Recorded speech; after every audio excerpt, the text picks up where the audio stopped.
Wingardio! Are you all right? Where's Prompto?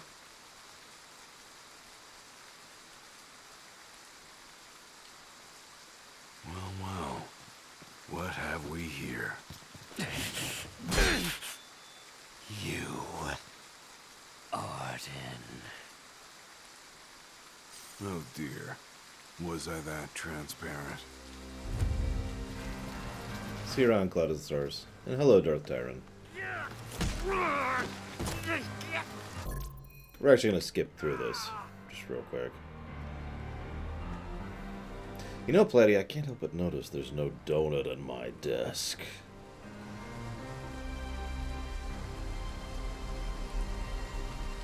Come now, why not follow your liege's lead and stop resisting?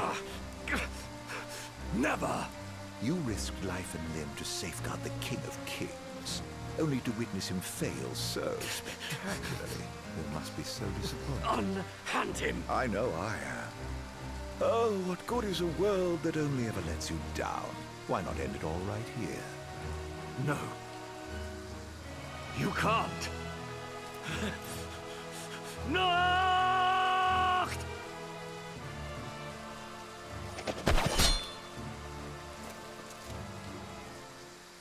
My, you two certainly have become fast friends. No, Valvedrix.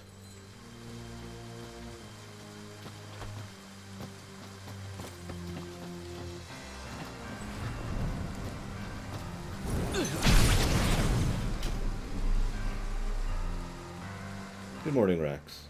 And good morning, Valvedrix. And Zaluk. Permit me to make a suggestion. Rather than follow this flotsam and float away to a watery grave, why not come with me? What do you say?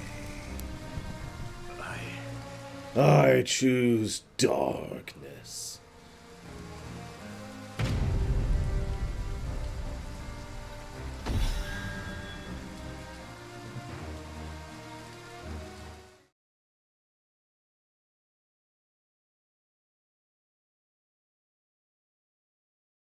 I have a question for you, those of you who've played this game, by the way.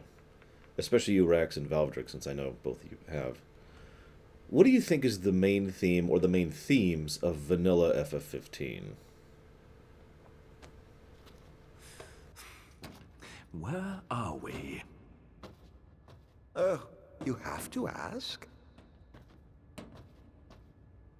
Why, Zignotus Keep, of course.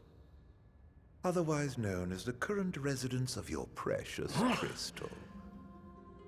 Have I piqued your curiosity? You must have so many questions. Seek the answers yourself, if you dare.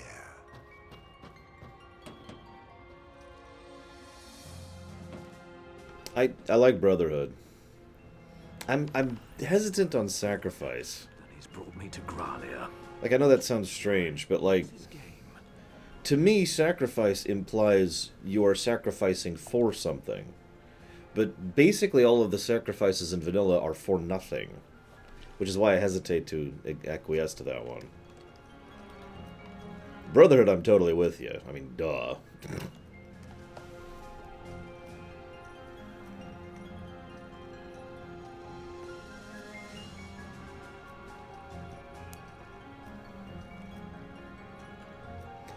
I admittedly bring this up, I mean, obviously I bring this up for a reason. But one of the reasons is Rax mentioned someone's question yesterday, I think, which kind of got me thinking. He asked, or rather, he repeated the question of, do you think anyone in this setting has free will? In vanilla. Vengeance upon his own blood. Is that why he's after Noct? The stone, chrysalis to the soul of our star, cradle to the king, destined to serve as vessel of its light. Gods and men alike awaited the coming of the chosen as they fought to fend off darkness' blight. For he and he alone would possess the power to purge our star of its scourge. Noct really must be the chosen king after all. So, okay, allow me to add my own thoughts on the matter. Futility. I think it's brotherhood and futility are the themes of vanilla. Specifically the futility of, as already stated, sacrifice in vain. Yeah, I don't feel like dealing with you guys. Go away. Go away.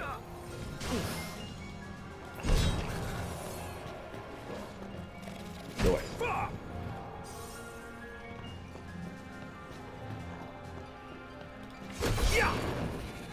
To be clear, that's not a derogatory statement. It's just, I really do feel like that's one of the biggest themes of FF15 vanilla. Sacrifice in vain. And brotherhood. Was it? Absolutely it was, Rax. I mean, I know you weren't here for the ending last time, but... Like, okay, if someone walks up to me and hands me a dish of food that is...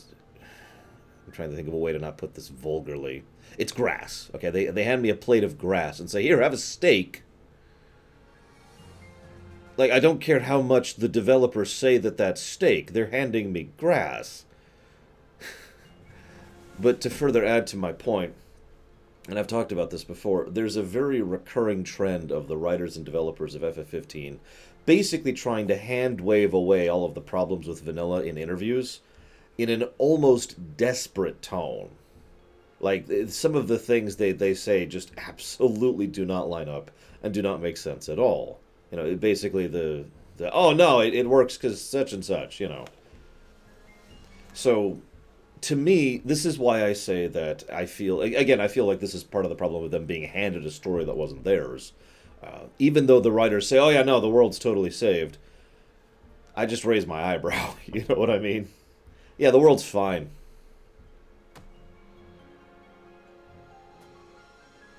Keeping in mind, even by their own narrative, there's been 10 years of darkness, during which everything's fine, apparently. They're still fishing, even though in the game, and I should have shown this off, this is my fault. In the game, in the World of Ruin, if you go fishing, you actually fish up demon fish. So we do actually show that the demonification does affect the sea life. Even though, you know, the only humans left in the entire world are left in a single town. Even though basically everyone in the main cast, with the exception of the trio, dies as a course of their actions for no reason. It's just, I look at that like, okay, even though they go out of their way to show us an ending in which there are nothing but empty terrains and empty cities, supposedly everything's fine. Like, you get my point? This is why I say that even though they saved the world, I don't buy it for a second. Now, if I was interested in trying to rewrite it myself, while still adhering to vanilla, I would say that humanity really did go extinct. But that the world, the planet, endured, and the astrals endured, and as a consequence they could start over. Make more humans, or whatever they want to make next time, and start up a new species. You know, etch-a-sketching the slate clean, so to speak. Which isn't exactly a good ending, but from certain perspectives, you can see how that's better than the alternative, which would be everything dies forever.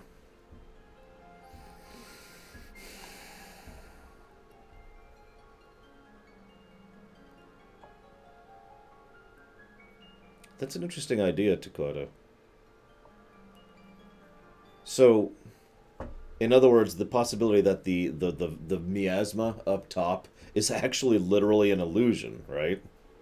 That's an interesting thought. Yeah, the point was defeating the Scar Church. Oh yeah, speaking of which, vanilla never explains why defeating Ardyn actually defeats the Star Scourge, which irritates the hell out of me. The Dawn timeline explains that a lot better, although it's still a flawed plan. But I don't want to talk too much about Dawn timeline. Let's move forward. Right now we're in the Ignis timeline, which is just this portion of this DLC.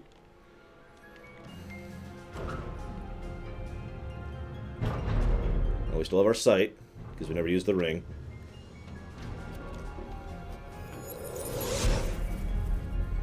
Once the sacred ring is replete with power, the true king will complete his ascension. Correct. This is utterly unrelated to anything. Can he banish the blight upon our star? By the power of the light alone is the chosen king made manifest. With the glaive of kings, the stone of legend, and the ring of light in hand, the Chosen's power will surpass that of even the gods themselves. By that self-same power, with the true king as its vessel, the darkness shall be purged from our star, and dawn shall return to our world once more.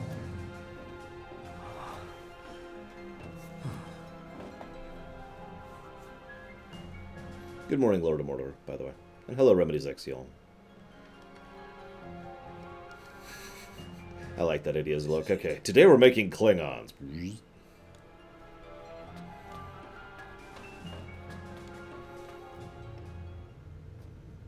That's always been my headcanon too, Valvatrix, honestly. But, I mean, like I said, when I bothered to dig into it, nothing actually indicates that, even in the Ultimania. If we even count that.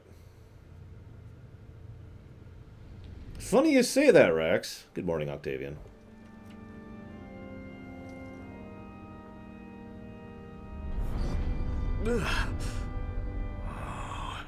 Why are you after Noct? For revenge? In a sense, yes. But my aims extend beyond the boy. He's more of a means to an end. I suppose I never revealed my proper name. So allow me to introduce myself.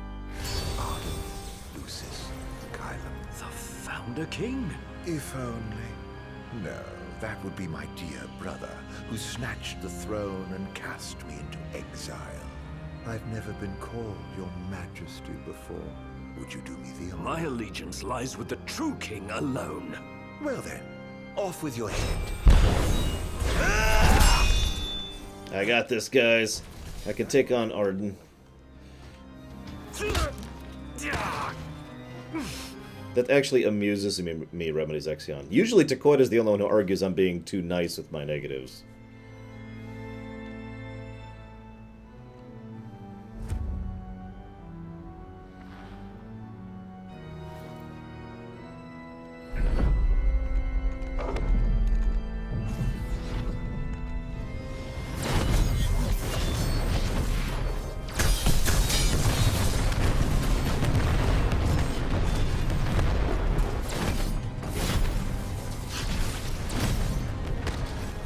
Flare for the dramatic. Check.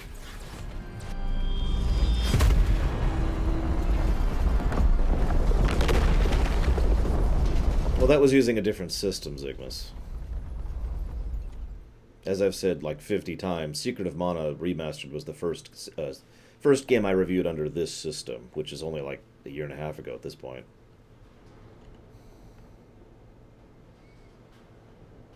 I think it was last January, I want to say. Something like that. You see, the revenge I seek is not upon the boy. I only wish to punish the crystal that cast me aside in favor of that insufferable fool. Good time to mention something. In vanilla, there's no explanation ever offered for why it is that the crystal rejects him, unless you count episode Ardyn as vanilla, which we'll discuss when we get there. In the Dawn timeline, it is made very clear the crystal actually wanted to accept him, and basically couldn't. However, that itself is a plot hole, and I hate to say that, but I mean, as much as I praise the Dawn timeline, it does have a rather major plot hole in that form. We'll get there. Don't let me forget about the plot hole. He's certainly taking his sweet time ascending as its champion, though. Would there were a way to expedite the process! Oh! This world means nothing to me. Do with it as you wish. How did you get your hands on that? And I refuse to let Noct sacrifice his life to save ours. I won't let you take him away, even if it costs my own life to save him. I will pay that price!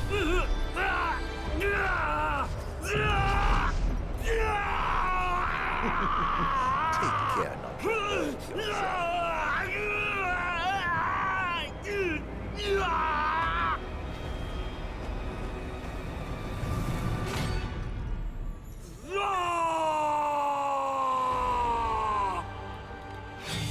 If the boy is to awaken to the true king, he'll need to undergo a few more trials. yours first, and I intend to...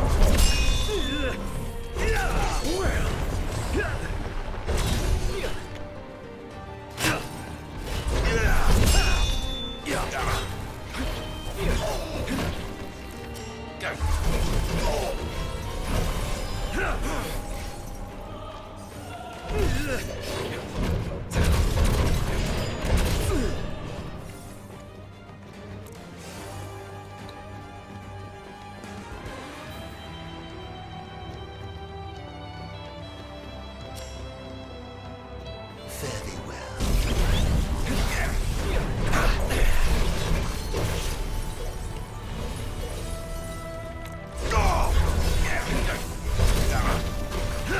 I'm afraid you're no match for me.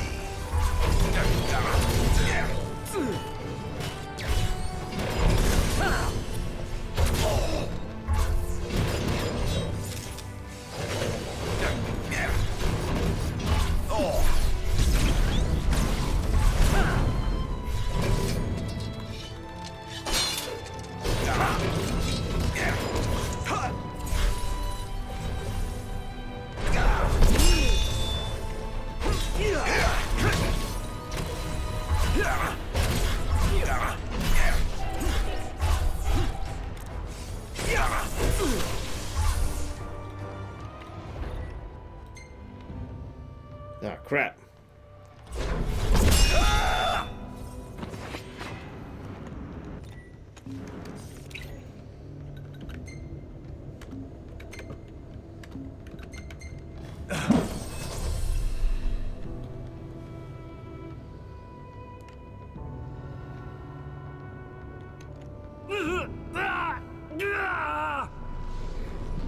A sacrifice must be made for no reason. I don't remember what to pick. I risk my life.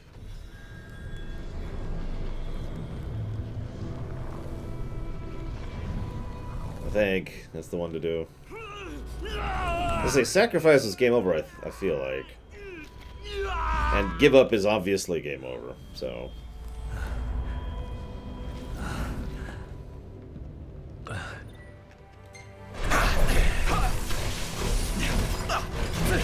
I think the Bahamut's just up there like, yeah, okay, you can sacrifice for this. I'll allow that. He's like a bored game master. Yeah, you know, I suppose.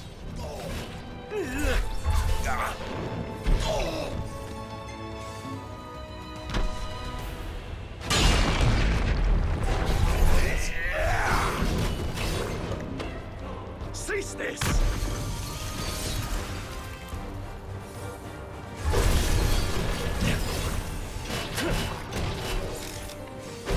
You're mine!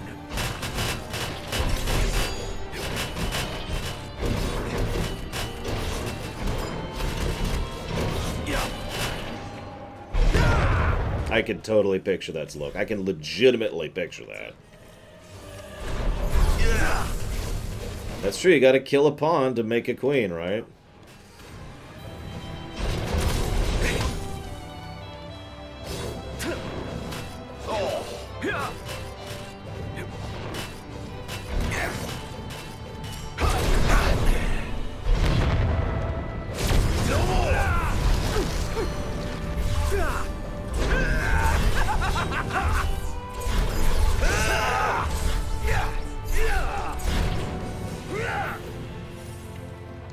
You never learn, do you?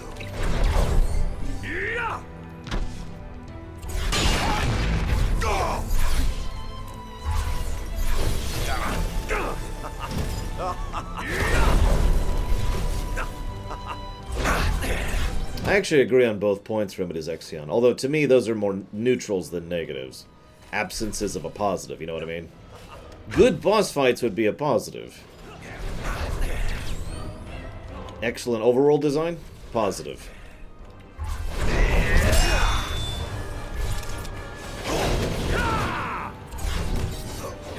Hang on, Night Bottle, drink in a second. Kinda busy.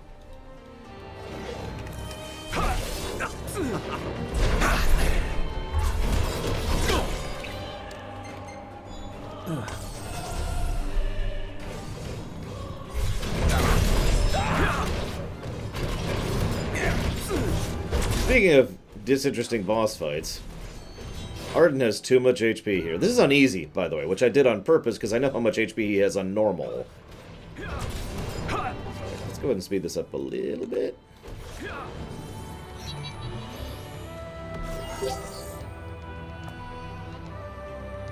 Honestly, I could just put HP Sponge as another gameplay negative to the whole game, because it's a continuing problem. Yeah. Unfortunately, that might have bugged it out. Yeah, that bugged it out. That's what I was afraid of.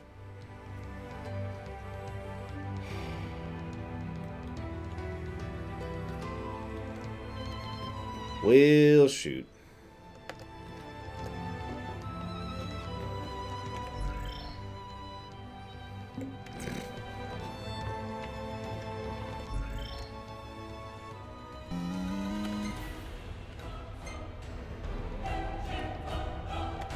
That sucks.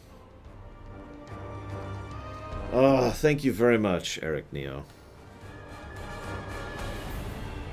Much appreciated and obliged. Thank you. If you happen to know where you'd like to put that towards, just let me know. Yeah, where's my I don't have the document up.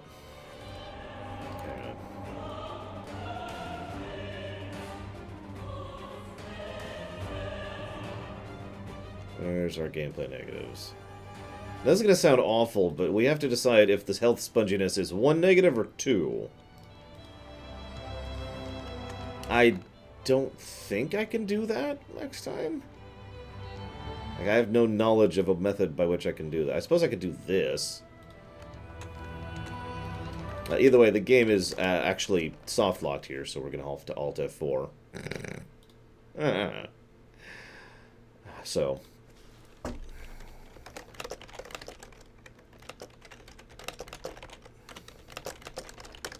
So negative to gameplay for health sponginess, which, as I said, is pretty much throughout the work. Like the whole damned game has a health sponge problem. And see, this is why I ask if it's 2, because you know my rule. You know, if anything is a repeated, consistent thing, good or bad, it deserves a second, positive or negative. And the whole game has the health sponge problem.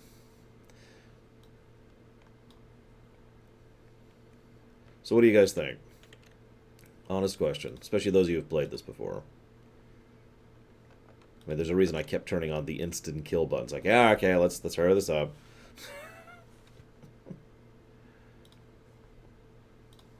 I have to close this, don't I? Hang on. This,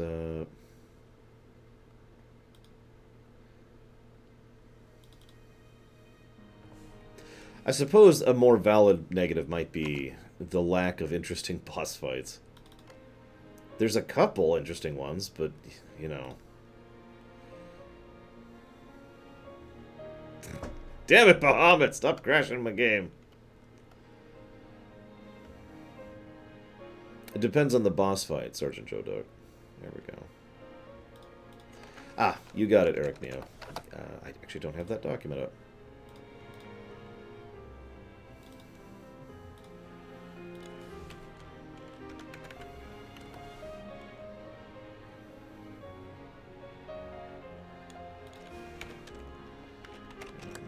One, two. There we go. So noted. And thank you again for the sub.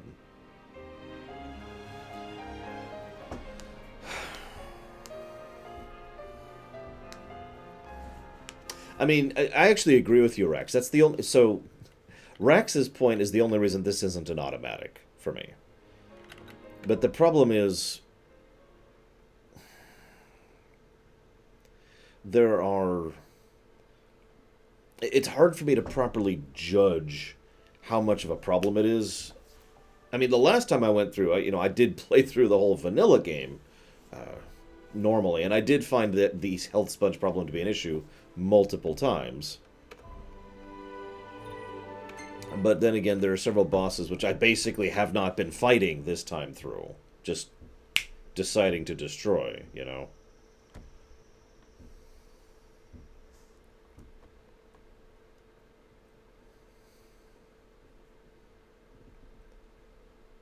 You know an example of a boss that I think its health bar actually works pretty well? And this is going to be a strange example. Kingdom Hearts 1, Sephiroth.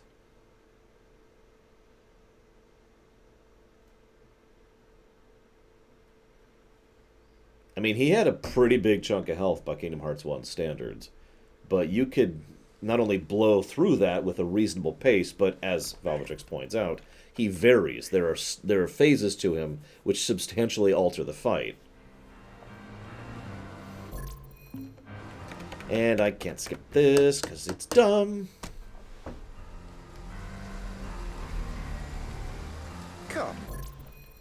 Why not follow God. and stop resisting? FF6, Cat Muffin. Never. You risked life and limb to safeguard the King of Kings, only to witness him fail so. I mean, that is true, though. Must be so disappointing. I'm trying to think of a boss that has a lot of health and no phases that works for me, and I don't think I could come up with one. Lets you down. Why not end it all right here? No. You can't. Okay, I can think of one. No!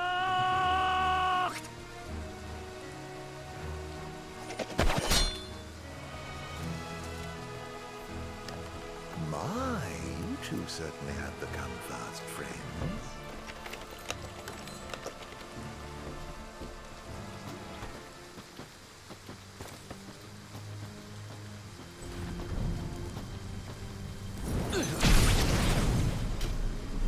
So the one boss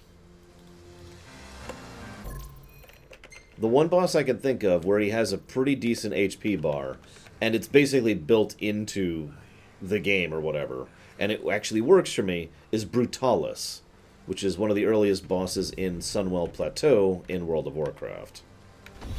Now, I want to explain myself on that, though. See, Brutalis is actually not a long fight. In fact, he has, I want to say, a 5? I could look this up. A 5-minute enrage timer. Let me look this up really quick here. It's a very short enrage timer, especially by the era. 6 minutes. It's 6 minutes, apparently. So he has a 6-minute hard enrage. And that's kind of the point of the fight. His health bar is basically a DPS check. And the entire fight is not boring at all. It is frenetic and high-paced, and you are just constantly, oh god, oh god, oh god, oh god, oh god. In other words, the whole point is his health bar is specifically the goal line with which you're trying to surpass in a relatively short period of time while constantly dodging 50 things and keeping into account several very complex mechanics. In short, even though the health bar is pretty substantial on Brutalis, everything else is what makes the boss fight work for me. So I suppose even in that case, the health bar thing is basically like a secondary aspect of it. You could probably remove the health bar aspect of Brutalis, lower it, and it would still be just as interesting and fun of a fight. Gods and men alike awaited the coming of the Chosen as they fought to fend off darkness blight. So, yeah, no, I can't think of an example where the HP sponge thing is actually a good thing. Our star of its sky. Noct really must be the chosen king after all.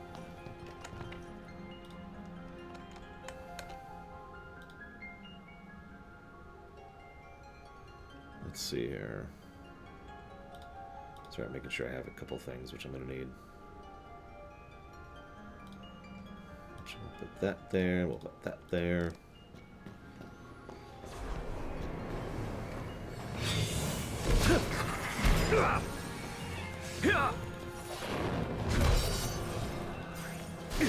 You gonna let me attack? Jesus, game.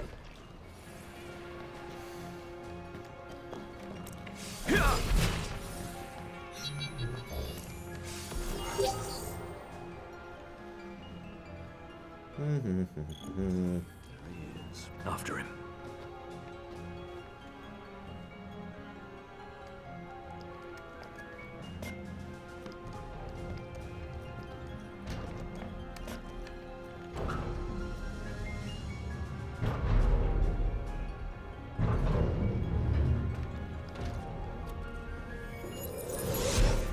The closest thing I can think of for a boss where the HP thing works in a single-player game would be the weapons in FF7. The darkness shall be purged from our star, and dawn shall return to our world once more.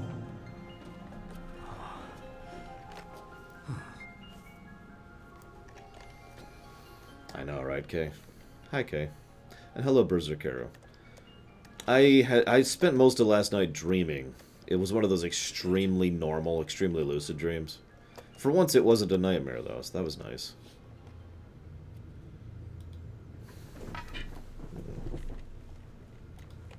Alright, I can skip this. Well then, off with your head. Cutting it close. Truly pity. Yeah, that won't do at all. To my knowledge, no, they never say max time. Okay, so let's turn off one hit kill, because obviously that's not going to work out.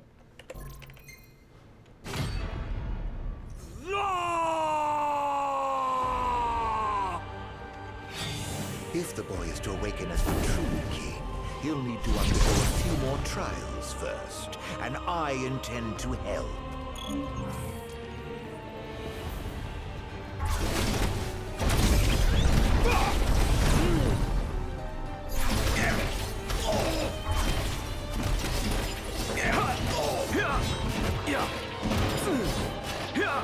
I think the weapons would have worked better if they had maybe about half the health that they do.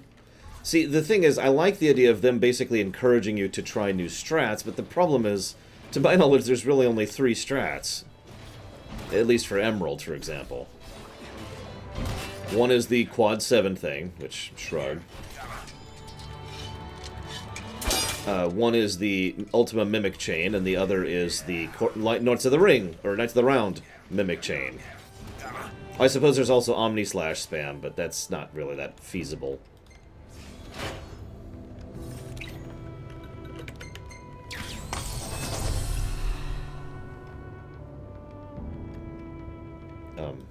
Hello?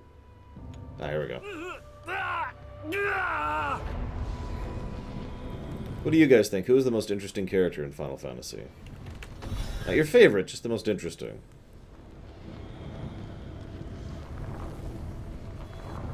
Funnily enough, Remedy's Exion, Titan, and Leviathan, and the last boss all got negatives to gameplay for me.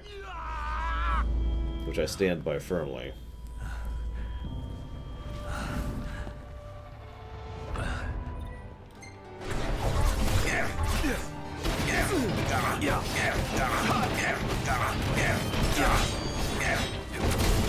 I know, right, Rex? Oh, Vivi and Laguna would get along famously. I want to see that now. I want that in my life. Yes, that is correct, Kay. Can you guess why?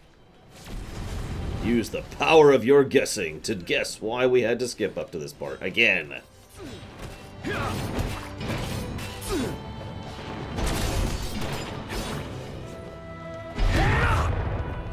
Yeah, we soft-locked, okay. It is my fault, but screw this fight.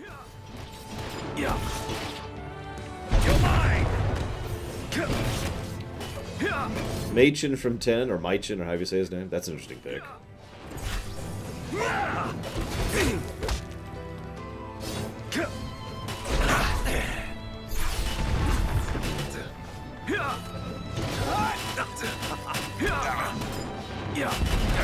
Truly a pity. Exactly, Leander.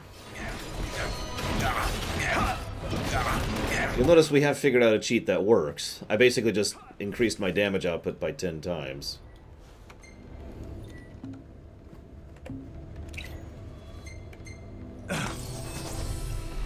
I know, I'm doing 10 times damage with the cheat, and it still feels like an HP sponge. Jesus Christ, I never drank.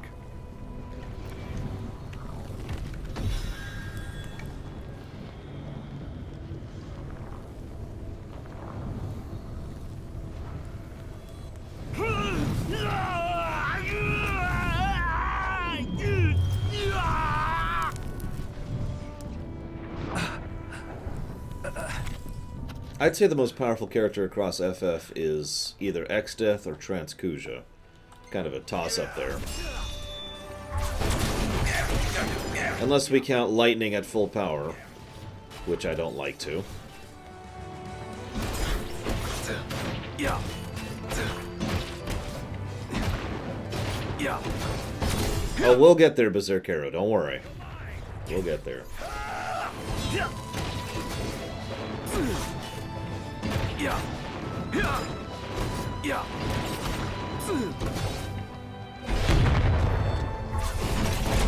See, part of the problem, Rex, is how many God Killers do we really have in FF?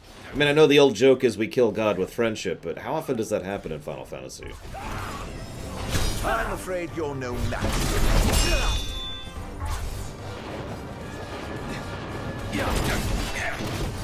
If we're counting Enuo, then Omega needs to be taken into the equation. Although, unfortunately, we don't know how many of the Enuos, or how many of the Omegas are, you know, the Omega. Almost all of them. Okay, FF1, nope. FF2, nope. FF3, nope. FF4, nope. FF5, nope. FF6, nope. FF7, nope. FF8, nope. FF9, maybe. FF10, yeah, okay, we go ahead and kill God there. FF11, yeah, we killed multiple gods in FF11. FF12, yeah, I'll give you that. FF13, yep. FF13 2, yep. FF13 3, yep. I'm sensing a trend here.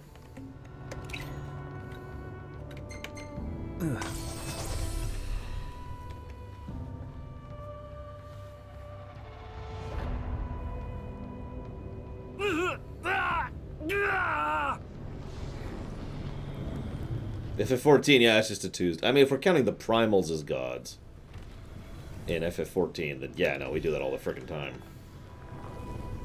So let's go ahead and turn that off.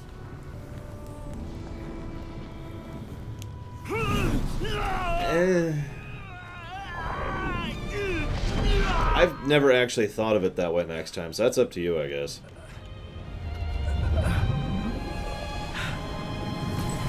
You'll notice I didn't list Kefka either.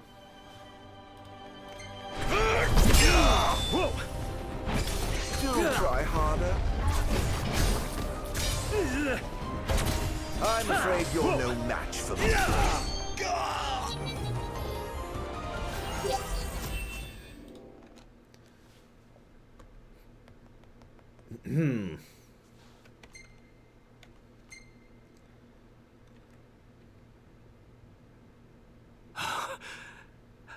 The best laid plans, eh? It may have eluded me for now, but rest assured, I shall have my revenge. Ignis! Oh, hi, guys. Man, you guys got here fast. I love that. Warp striking to get to his friend quicker. That's a nice touch.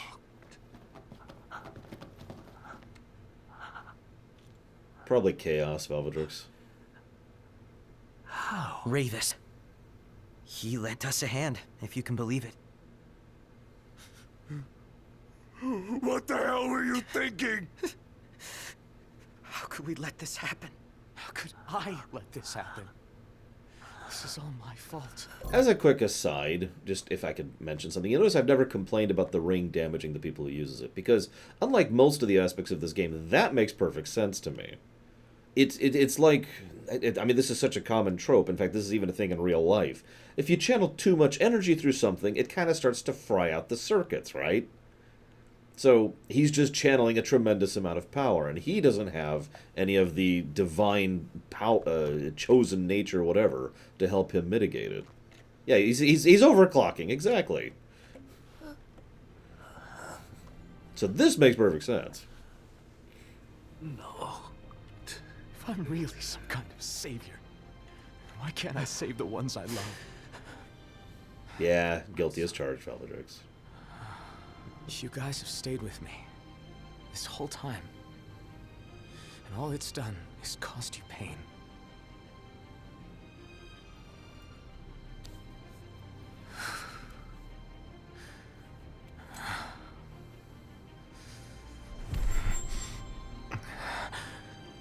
For some reason, it isn't very difficult to do this time. Not anymore. All that ends now. Please! Lend me your strength! Help me! Protect my friends! I like to think that Ravis, like, whistled up an airship and they're like, yeah, let's go. Even that wouldn't really explain it, though, for being honest.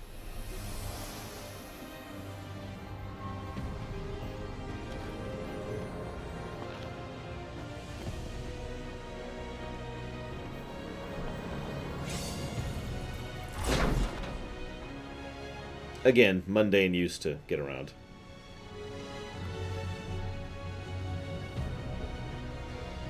The blood price must be paid. So saith Bahama Velzeblah, which I'm going to start calling him, by the way. Because we're pretty much officially in alternate canon territory, and he's basically Bahama Velzeblah. One of the bigger shifts in the Dawn's timeline is the fact that Bahamut isn't actually one of the Astrals. There's Bahamut, Astrals, and then Messengers. A king cannot lead by standing still. A king pushes onward always, accepting the consequences and never looking back.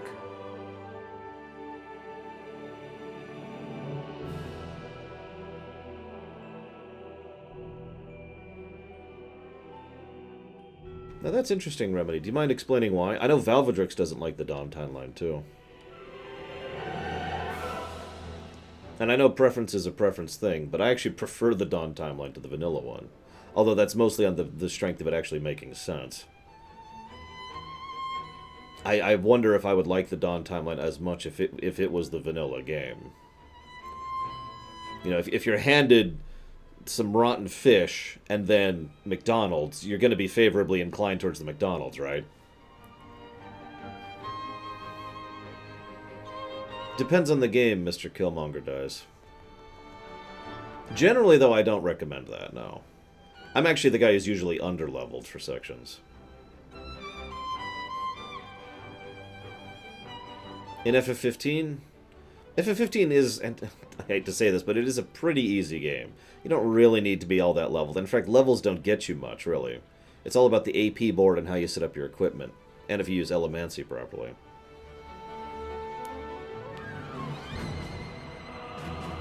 I haven't had rotten fish in a while, no, Psychotic. I have had rotten fish. God, that would have been a while ago. Oh no, the miasma has spread, and there's... Who's her? She reminds me of someone.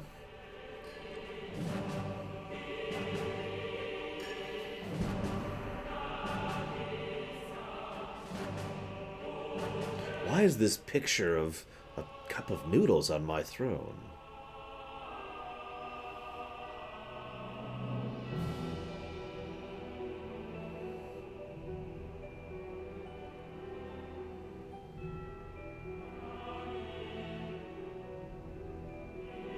I hope you like the film. Yay, and then everything turns out somehow, even though that doesn't actually make all that much sense, but whatever. Ignis can see at least. The idea, Berserkero, is that's what he really looks like. But at last we've arrived. Hang on, I'm going to interrupt this real quick to answer Berserkero's question. The point is that... Wow, I have a hell of a scar there. The point is that he... as I've mentioned before, he basically has illusionist powers. They never actually state that outright, but a lot of what he does is clearly illusionism. And the idea is that he is constantly casting an illusion on himself to make himself look normal. That zombie, you know, blood, black dripping from his eyes kind of thing, that's what he actually looks like. Yeah. I'm not even going to mention the music reference. Gladio. Iggy. Who has his sight. For 10 years, everything we've done was in preparation for this day. And today, we finish it. Right. Today, we walk tall together.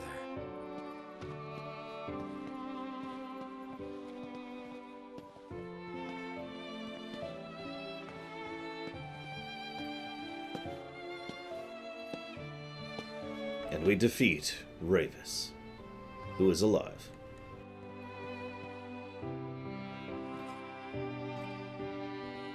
And has a beard.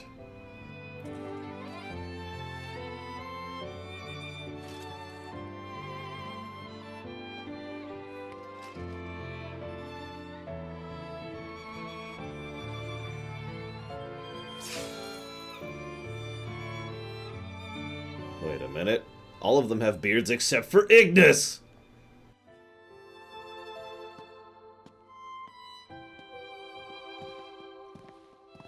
Now, I should mention something. It's still never stated what the Star Scourge is, even in the Dawn timeline, but we get enough more additional information about it that we can actually speculate a bit more.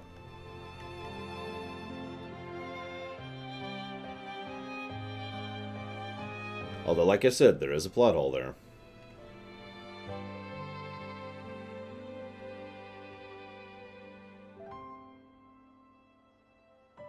We did it!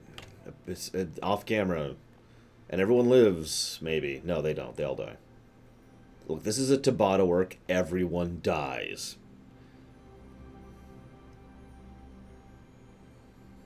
Everyone. Oh, and then they rebuild the world and everything's happy forever. Even though that makes no sense.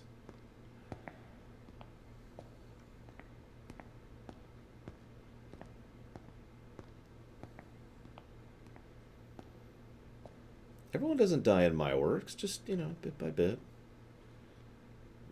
Damn it, Kay. That's it! SEC's knocked us on the throne.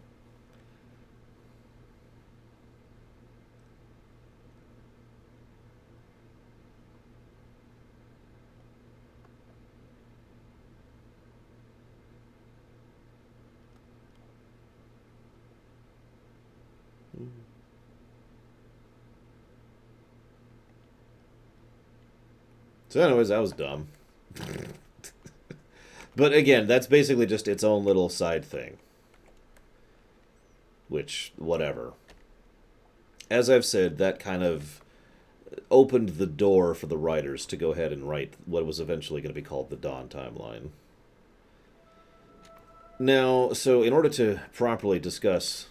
You can see... In order to properly discuss the Dawn timeline, or we have to... Or, excuse me, in order to properly discuss episode Ardyn, excuse me, we have to discuss... Hang on just a second, make sure that's there. We have to mention something. So, episode Ardyn was changed a little bit in mid-development. And I only want to mention that because episode Ardyn could be considered to be part of either Vanilla or Dawn. It's kind of like Star Wars Clone Wars, for those of you familiar with that. It was initially designed at a time in which it was supposed to be part of one continuity, and then, thanks to decisions made, you know, out of character, or out of lore, rather, it was suddenly changed to be a part of continuity. So, Ardyn kind of fits both. There's two rather major differences to the Dawn timeline that I'll point out when we get there.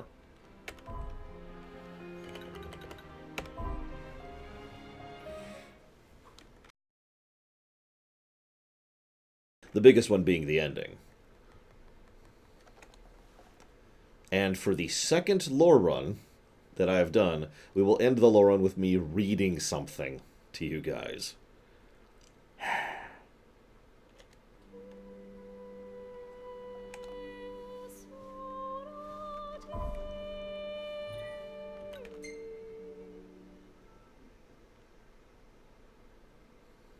I know who, girl, I'm sorry. Having turned the Empire to shambles and enshrouded the world in darkness, Ardyn, erstwhile healer of those who ailed, now sits atop the Lucian throne denied him by the crystal some 2 millennia ago. Evil laughter. Muah, ha ha. Half-Life, Rex. We had to do Half-Life Episode 3, after all.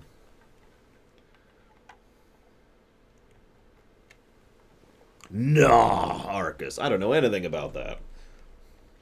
Yes, I'm aware. Although I don't know many details about what it was supposed to be. Long ago, there lived a man, blessed by the gods and revered by the people as their savior.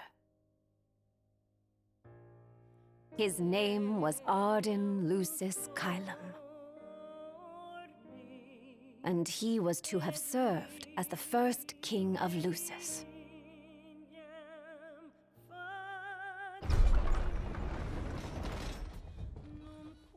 So here's the first change. I can't believe this is right at the beginning.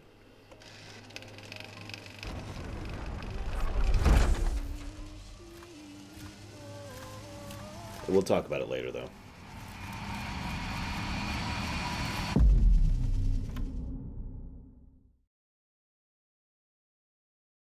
Oh boy, I'm ready, Valvedrix. I'll let you decide. Showing signs of backing down. In other news, a member of the Border Patrol has been reported MIA since sometime before dawn this morning. The missing officer has been identified as 28-year-old Mars Sapientia. Although Officer Sapientia allegedly reported for duty at his appointed time, fellow officers say he disappeared soon after and has not been sighted since.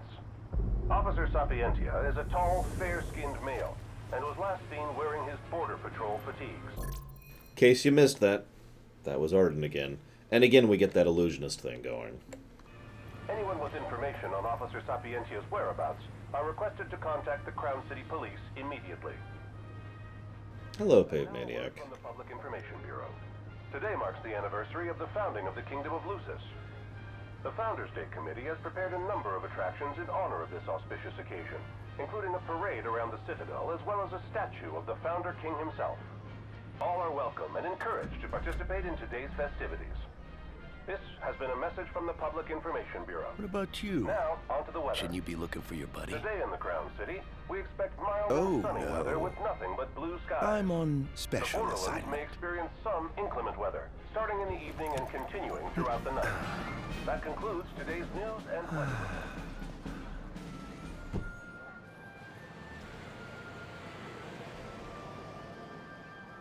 That could be a Dakota. I think if it's an illusionist, mostly because of the other stuff he does, but yeah. I see where you're going with that.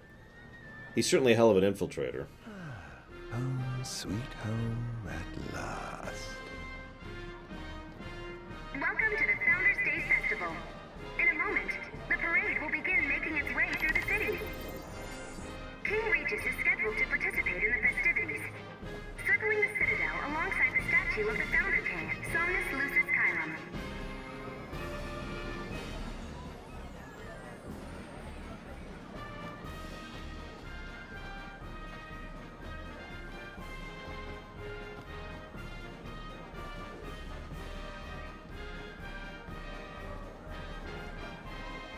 I was gonna say, not counting the non-game stuff, this is the first time we actually see the city full tilt.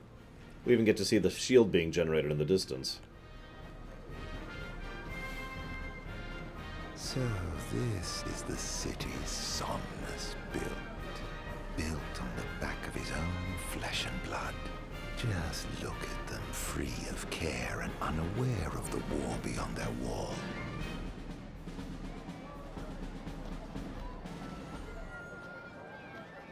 In order to ensure the safety of all festival goers, we ask that you please follow all staff instructions. Vehicular access will also be limited in some areas around the Citadel for the festival's duration. In addition, traffic will be stopped entirely during the parade. We thank you for your cooperation. Honestly, I do like that idea, Dakota. I find it a fascinating concept. So I just want to point out a few things. So there's an ad for the Palace. There's an ad for chicken, raised chicken. There's a Labyrinth place, which is an arcade or something. I like that one, Somnitown. The grunge of insomnia motorists. There's also a place called With the Cello. I'm not actually sure what that is. What else we got here? The Eulacious Hotel, I think. And of course, Matsushigea, which I'm probably pronouncing wrong because it's me. There's a Perfume of Life, which is spelled wrong. And cool drinks. Remember, run.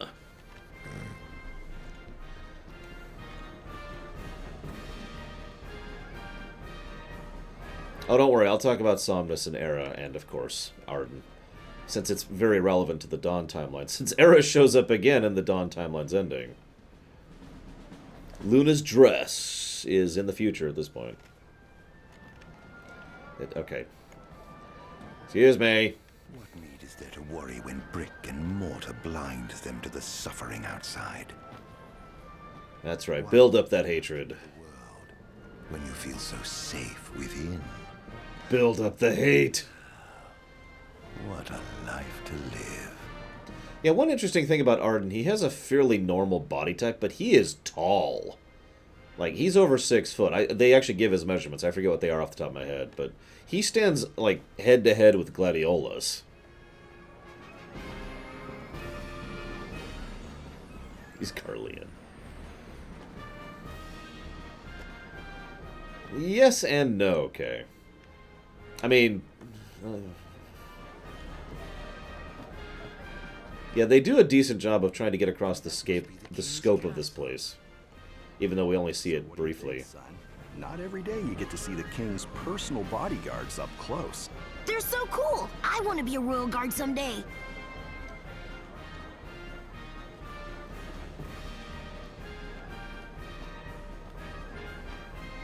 Well, you're taller than me, Darth Tyron. Barely. We should. No.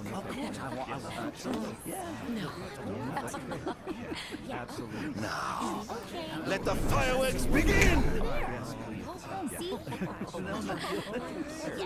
Okay. Right, let's go. Yes. Oh, yes.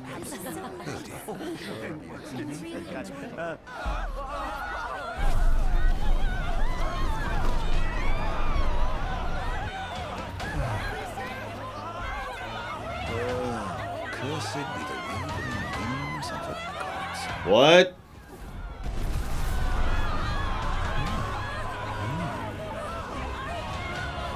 So yes, a deliberate Joker Dark Knight reference, mostly because the Japanese voice actor for Ardyn actually did the dubbing for the Joker in Dark Knight, I believe.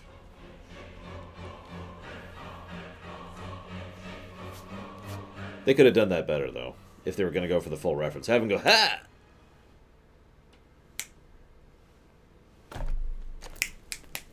And then have him show up.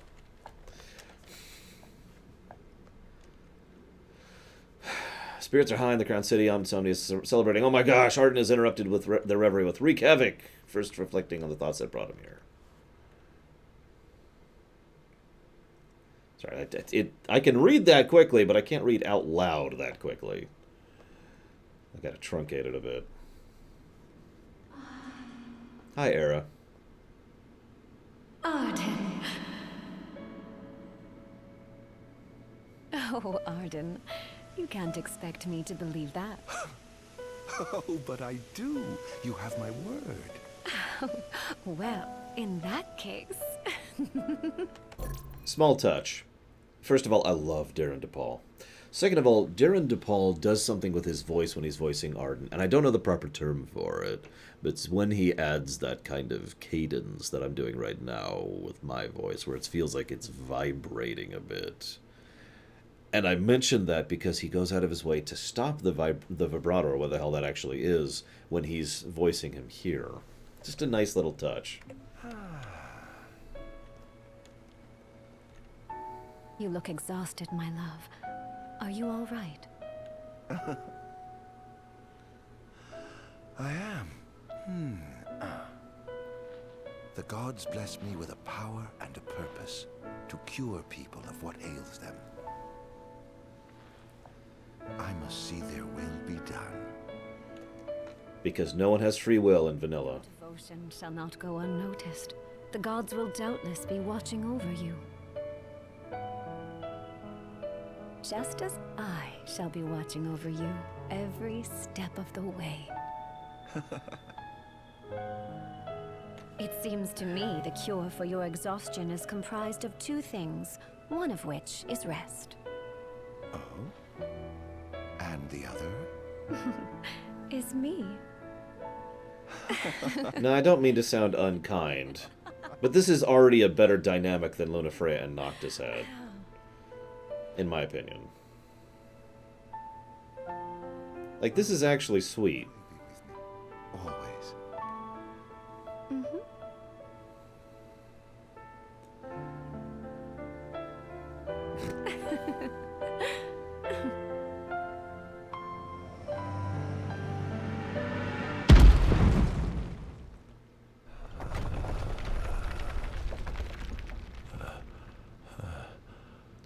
So, I should mention that episode Ardyn jumps around the timeline a bit. This is when they discover him. That's why they keep showing the times in the upper left.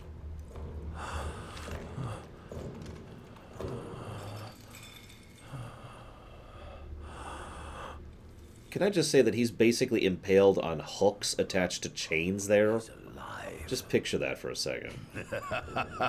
Just as the ancient texts told. And yes, that's Verstale. Who? Take him away.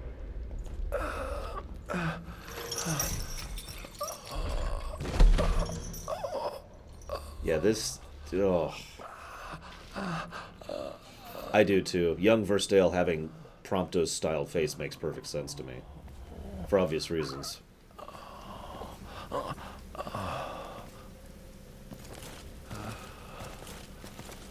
It's funny because Steve Blum knows how to do a higher pitched voice. He's a very talented voice actor, but instead he just does his normal Blum voice. Don't touch me.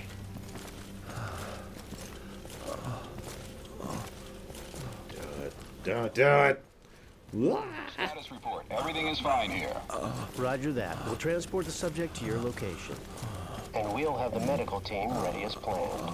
Probably next time. Now, I just feel like pointing something out, but I'll wait a second. What's the situation over there?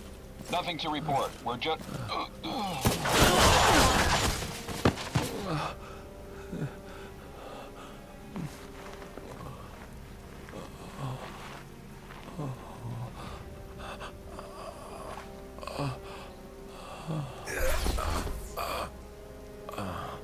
Adagium sighted!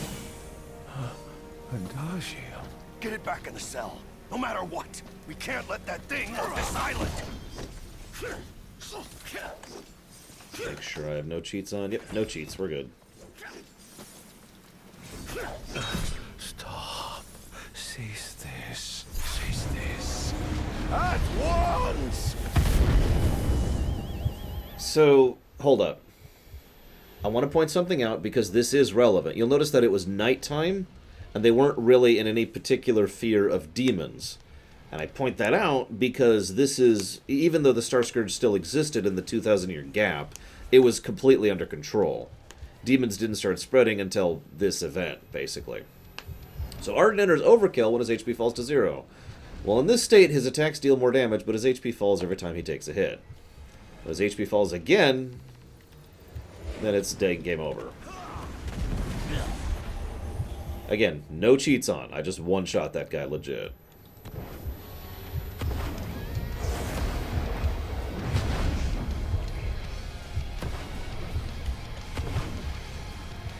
You'll notice his HP doesn't fall over time, by the way.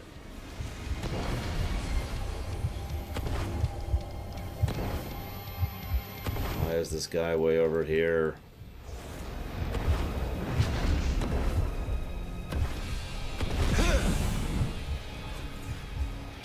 And yes, this is Lucius agents coming to kill us, by the way. If it didn't make that incredibly clear.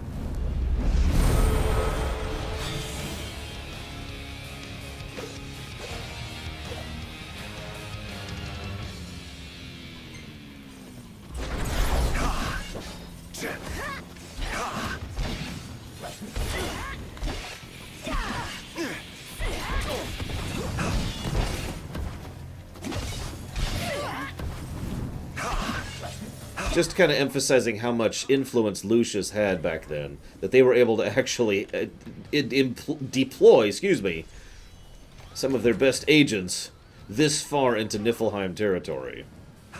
Basically with impunity.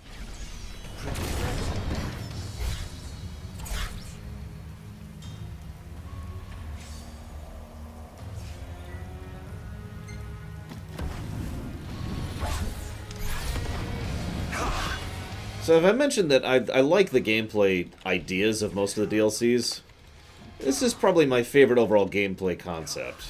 Basically, the way Ardyn plays is very fun, but we'll see how it holds up in action. We'll see. We'll see.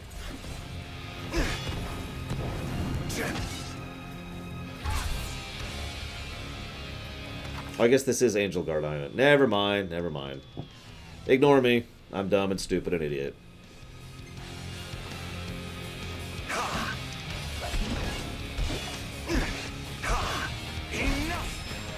Which is weird, because this is when Lucius was actually dominant, so whatever. So anyways, so you can vulnerable them, and then you could do this.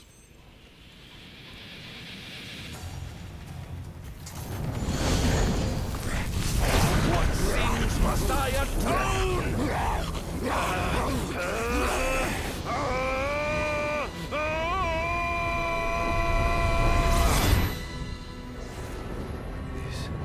Memories. Could they be? Yes.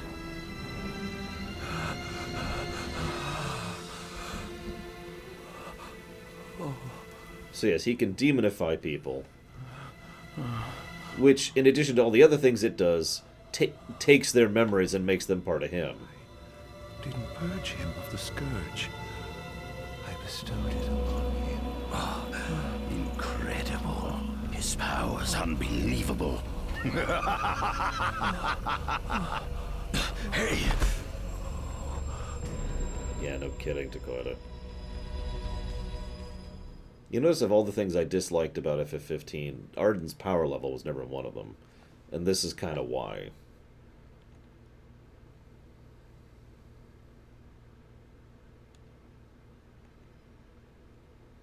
So we're dragged back to Niflheim proper this time.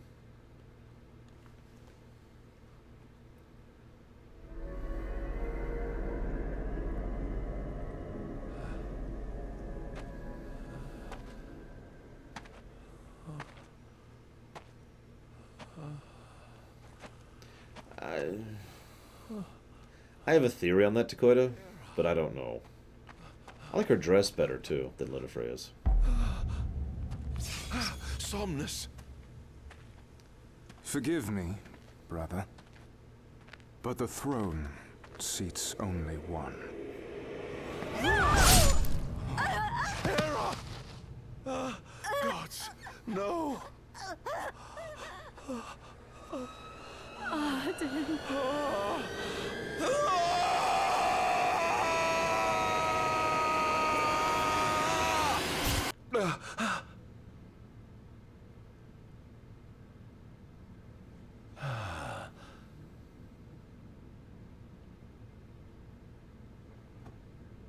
Ardyn Azunia, Chief Besithia would like to see you.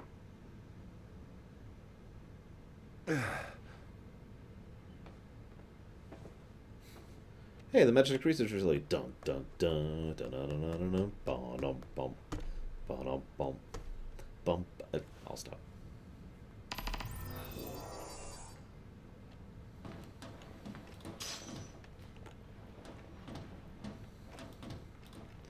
To my knowledge, no.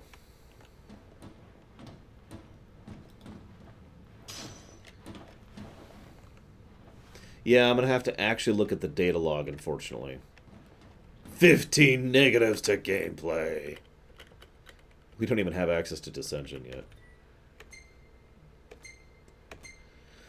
I was but a boy when I saw my first demon. So, and I point that out because that's actually important. Just because the Star Scourge was not dominant does not mean it was not present. There was still Star Scourge and there were still demons. They were just a much smaller issue in the 2,000-year gap. Moving on. I was but a boy when I first saw my first demon, a wild canine run afoul of the Plasmodia. The fear that should have consumed me was itself engulfed by an intense excitement, much like the dark miasma that spreads across the land and blots out any trace of light or life. Some might deem me a madman, vilifying me for researching a wicked plague that brings naught but death. However, be it the magitechnology of old or the demons of today, understanding that which we fear is a vital step towards enlightenment. The plague that ravaged our star centuries ago died out for a time, and with it all knowledge of the monsters it spawned. Yet the discovery of a mutant strain of Plasmodia here on our very soil, that ominous word has re-entered our lexicon. Demon. What caused this scourge to resurge? I hypothesize it began with the rise of population that began in the latter half of the millennium. While the adoption of magic technology has vastly improved life for citizens across the Empire, the territorial expansion it enabled may also have reactivated Plasmodia that remained dormant for many years. If so, the true spread of the Star Scourge may have only just begun.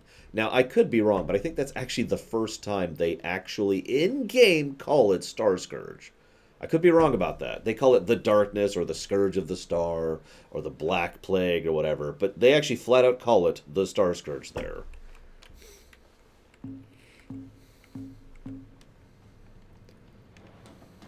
Might as well head out. By the way, yes, that's... Basically, that's not Ardyn's normal move animation. It wasn't tailor-made. Not the most enthralling view. I'll take your word on it next time. Like, I don't disbelieve you, I don't remember it really coming up. There's another document. I'm pretty sure that's actually Noctis's running animation. Like, the flail of the arms definitely seems to lean that direction.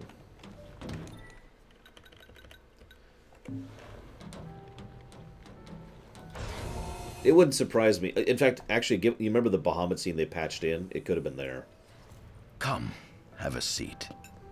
Oh, that makes me hungry. I had oats for breakfast this morning. I mean, I like oats, but real food. And now Darren DePaul is going to talk to Steve Blum. You're welcome. Gods above, we thank you for the bounty you have laid before us. Don't want your food getting cold, do you?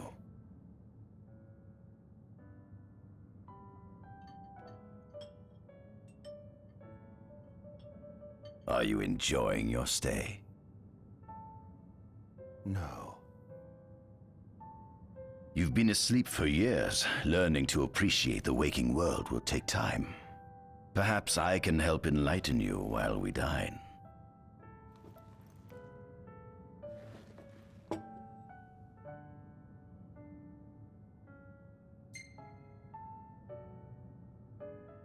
Was your examination of me a fruitful one?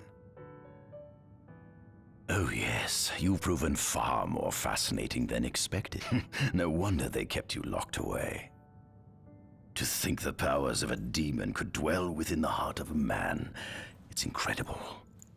The Star Scourge doesn't sap your life force. It gives you more. Your cells can regenerate themselves, and you can demonify other life forms as well.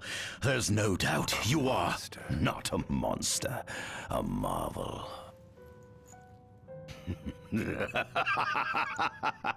I can't wait to unravel all your mysteries. This is a good time to mention something. He talks about how the Star Scourge is so awesome for him. Based on the Dawn timeline, it's that awesome for basically anyone. It's just usually they lose their mind in the process. How long has it been since you brought me here? 204 days. Roughly 7 months or so. Then again, the Lucians had you locked away in that prison for nearly 2 millennia. I'd be more surprised if you hadn't lost all concept of time. You must loathe those Lucians for what they did to you.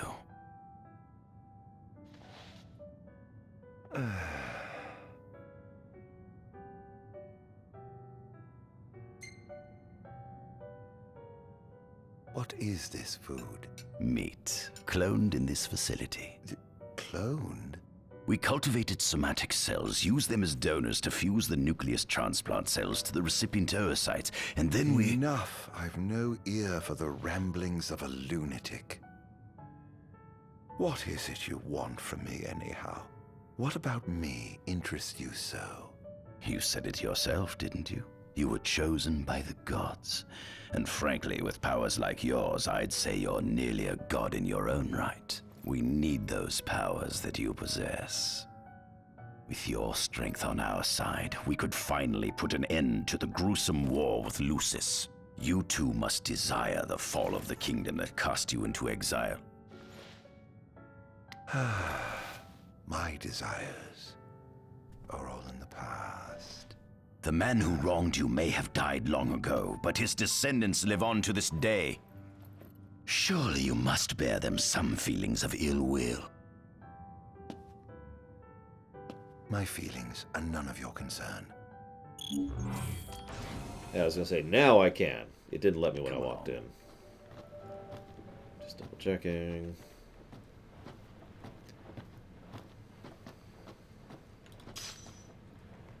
A flesh fortifier. I mean, I have that with all my meals.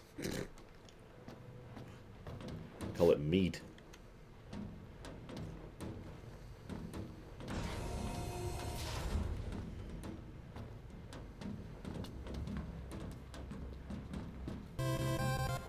This is the fruit of my labor. A small portion of it, that is. Okay. Well, thank you either way, Shadow Machine. I envy you. A human life is too short to truly understand all there is to know about the world. Go on, have a look. Yeah, as you can see, he's basically a head taller than Versailles there. Do watch your step, won't you? Demons were first officially recognized as a new species roughly 200 years ago. According to ancient texts, however, humans have suffered from a parasitic plague wrought by the demons for upward of 2 millennia. Demonification is caused by a mutant strain of plasmodia that takes root in living creatures and changes their cellular structures. Infected creatures begin to disperse miasmal particles, the spread of which is known as the Star Scourge. This model is a replica made from plaster poured into a demon-shaped cavity discovered deep underground. Demons sublimate when their vital functions cease, so this particular specimen must have vaporized after the mud around it had already solidified. Scientists believed this subject burrowed into the earth in order to shield itself from the light of the sun.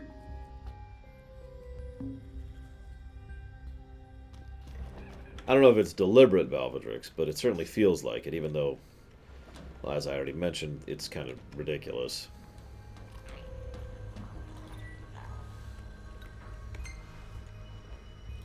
Fine. Given the demon's aversion to light, they typically stick to the shadows until the sun fades and the night falls. Adagium, however, is different. Unlike his demon brethren, he can still function uninhibited in broad daylight. Of course, the ultraviolet rays harm him, much like they would any other demon. Yet his cells regenerate quickly enough to essentially negate the damage. It stings.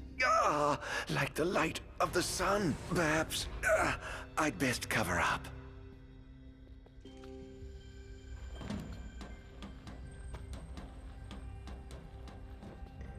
Adagium. That is what the Lucians call the monster they imprisoned for 2,000 long years. His powers surpass those of any mortal, and his body is all but impervious to attack.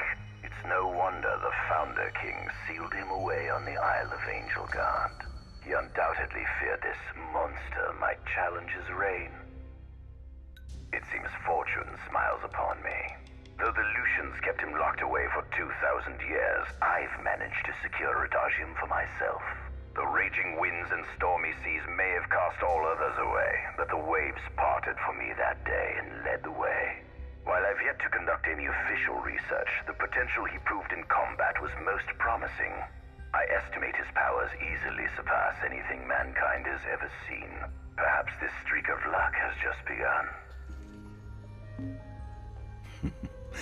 Fascinating, isn't it? I pored over the ancient texts and found scarcely a mention of you. I barely believed you existed till I saw you with my own eyes. With your help, my research is proceeding smoothly. You have my thanks.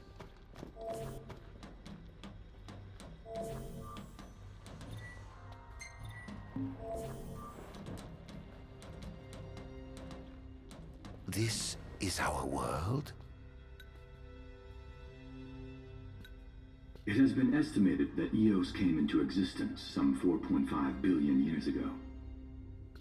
Ancient myths tell tales of 6 protector gods who first alighted upon Eos in the ancient Solheim era. I like the positioning, by the way.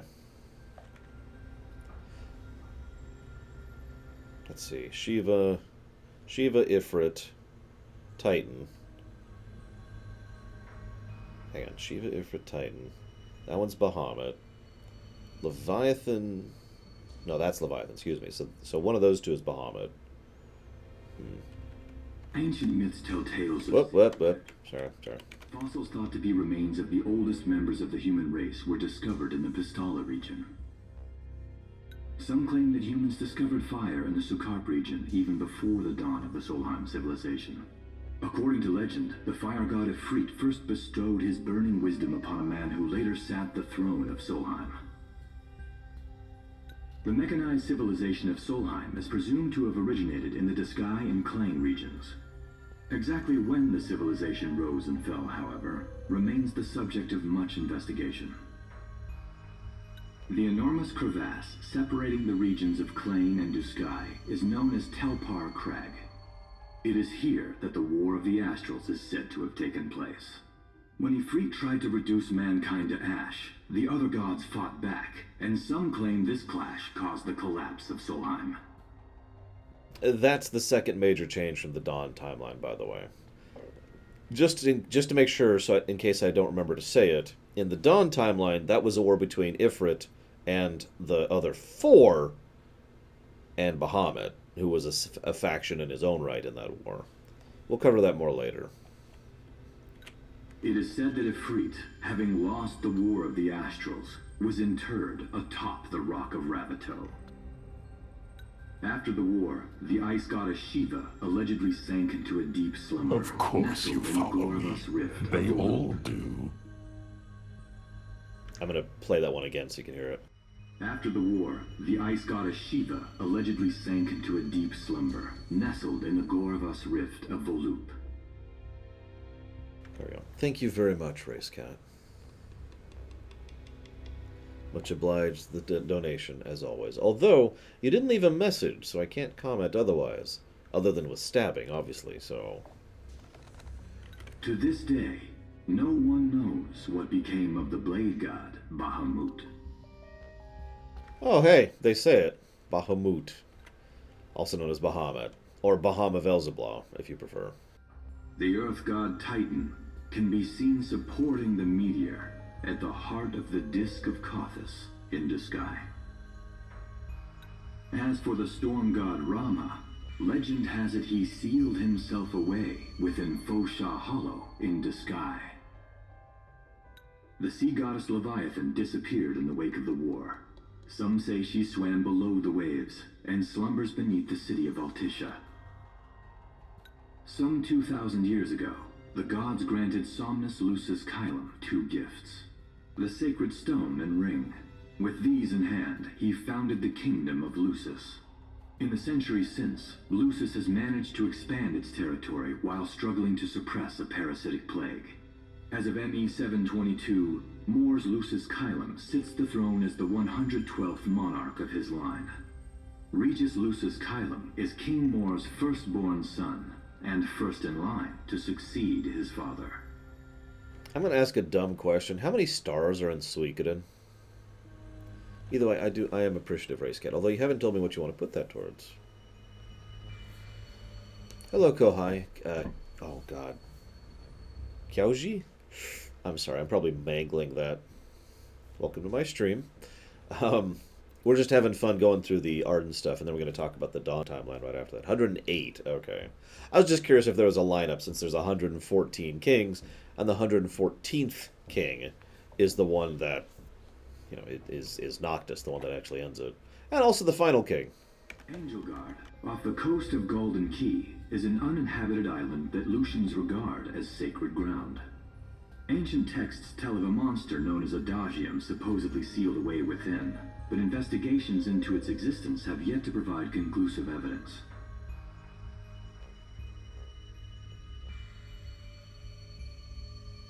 Cyberpunk so noted. And thank you again, Praise Cat. Soon after the establishment of the Kingdom of Lucis, House Fleuret founded the nation of Tenebrae. The Empire began its occupation of Tenebrae in ME 359, a move that was initially met with much apprehension.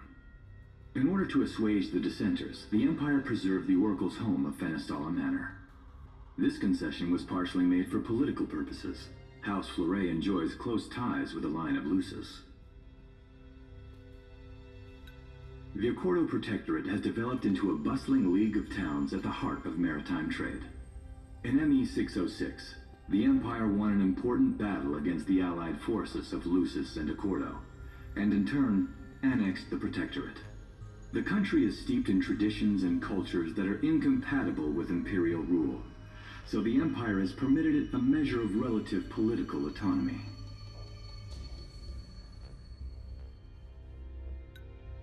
Centuries after the founding of Lucis, a movement to revive the lost civilization of Solheim arose around the Weltham region.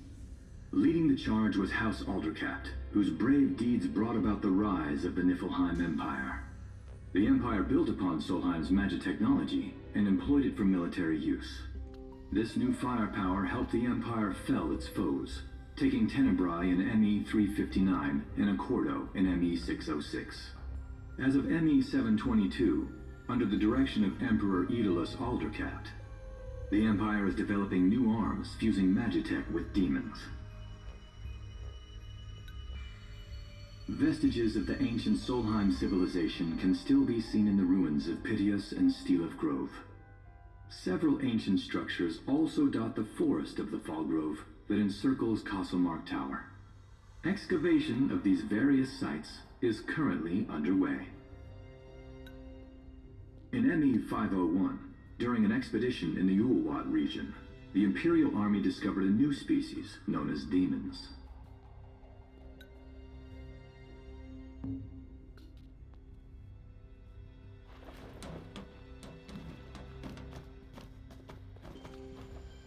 At center, we see what I presume to be Lucian warriors and the kings of yore. I've learned a great deal about the first king of Lucis, but I never knew he was second in line. It seems to depict a legend in which the chosen king dispels the darkness. If that's true, does that mean Lucis intends to someday stand above all others?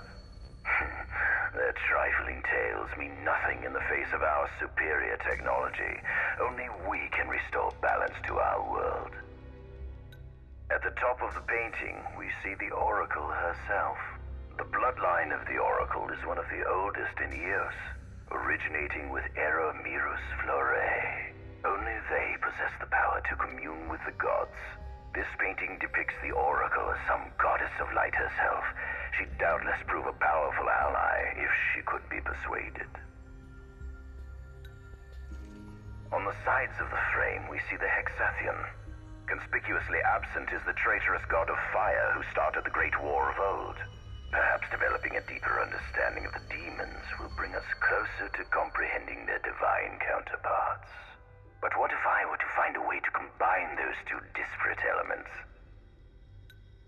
By my estimation, the grotesque creatures depicted here are likely demons.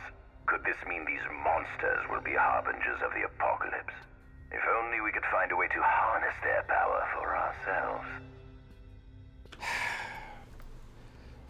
We've discovered a horrifying threat that could destroy the entire world. If only we could harness its power for ourselves. The line of Lucis was chosen to eradicate evil from Eos, and with the divine on their side, how could they fail?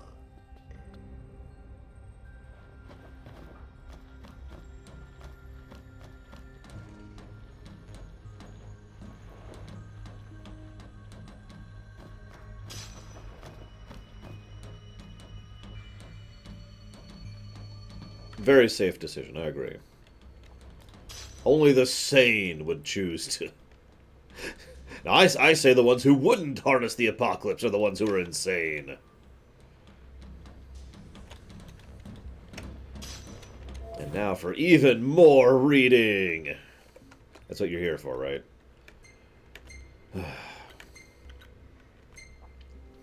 Although I long dismissed it, hang on, there we go, as some foolish fairy tale, the recent discovery of an ancient text tucked away in one of the kingdom's royal tombs has convinced me adagium is real. According to the tomb, this inhuman entity born of the darkness has lived in the shadows of Angelgard for some 2 millennia. Perhaps the Lucians feared its supposed superhuman strength and potential for destruction. Yet to let such power go untapped would be incredibly wasteful. The military may have scoffed at us researchers for lack of tangible progress in our magitek infantry and demonic studies, but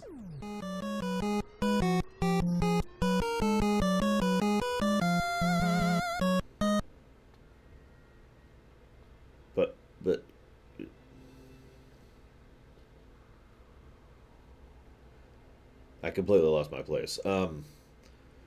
Tangible, but we have, if we harvest this immortal monster and harness the secrets it holds, we may indeed laugh last. God, I can't talk. What the hell?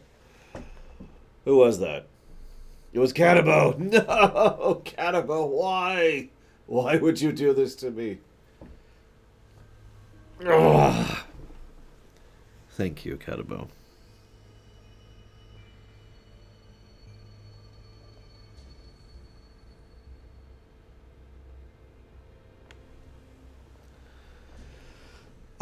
Thank you very, very much. As ever and as always. Much appreciate the support. Thank you.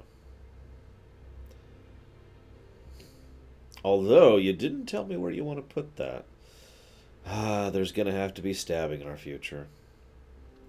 Oh, well. I liked Catabo, too.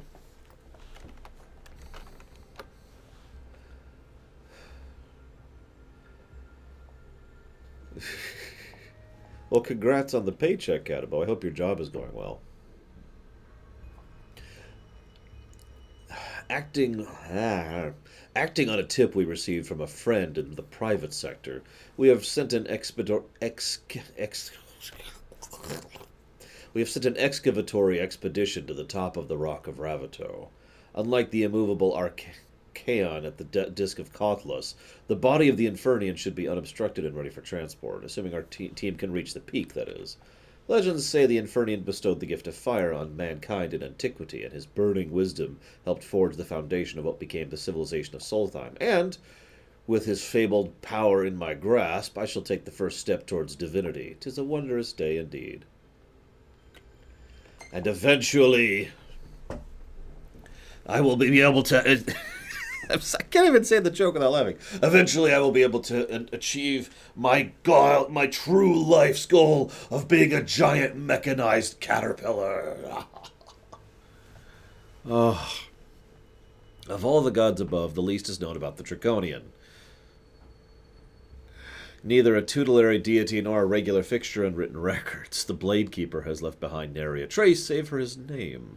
Some legends suggest he selected a king to lead Lucius and bestowed upon the chosen one the fabled ring and crystal. In my opinion, that sounds like the type of fairy tale the royal family might concoct to justify their hold on power.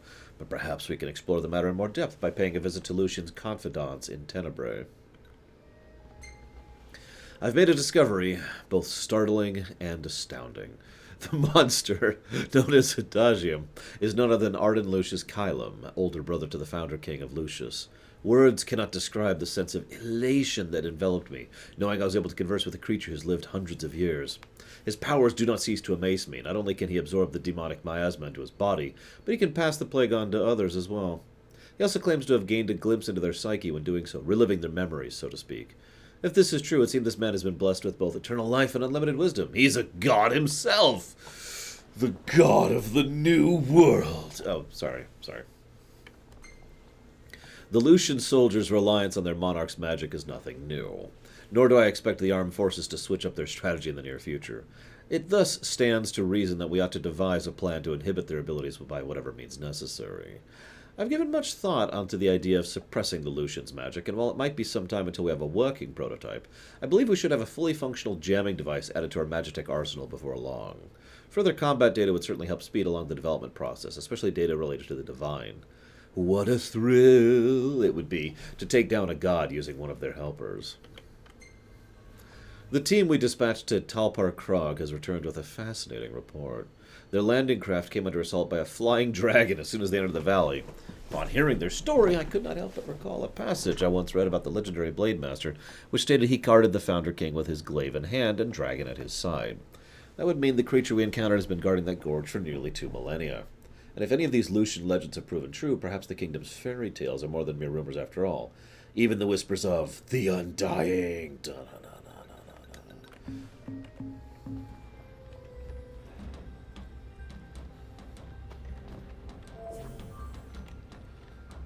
This must be how the gods feel looking down upon our world. Here we have a model of Imperial territory. It includes our present lands as well as our future acquisitions. Feel free to have a look. Did that, thanks. There's something you should see. Come with me. Don't you dare close your eyes. Most interesting on the Rock of Ravito. If my experiment on this specimen succeeds, it might provide the information you've been looking for. This way. I mean, he's voiced by Steve Blum. How could he possibly be a bad guy?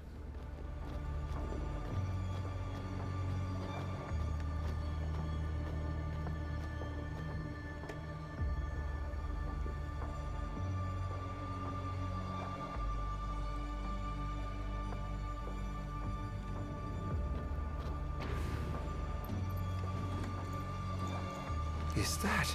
Ifrit the Infernium. You subjugated a god and brought him here?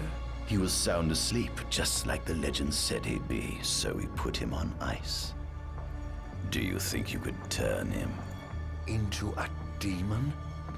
If you managed to demonify a deity, you could learn truths no mere mortal could ever dream of knowing. You'll access 2,000 years of his memories, and if you can control him, he'll be a weapon of supreme power. It's certainly an enticing offer, isn't it? Just think you could exact sweet revenge through divine retribution. How do you know what I want? I don't, but I know you have no other options. Well, shall we? I mean, I'm down with demonifying the Astrals, but mostly because screw them. This way. Like seriously, screw them. The ancient civilization of Solheim, forefathers of our magic technology, once flourished on this land. Had they not incurred the wrath of the gods, they may have remained prosperous to this day. And you wish to restore them to greatness? To surpass them, which is why I need you to lend me your strength. But I'm certain magic technology and demons are the keys to unlocking the door to a new future. What is this, Devil May Cry? Anyways, hang on, I gotta go jot down Catabo's thing really quick. Elden Ring. God, why are you making me play that game? Thank you again, Catabo. Much obliged. Are you ready? Lucians? But how? Kunmi Squad, Adagium sighted. Initiating Requesting backup from Nimbus Squad. Shutting down communications until all clear. So, you've come to kill me, have you? Or die trying.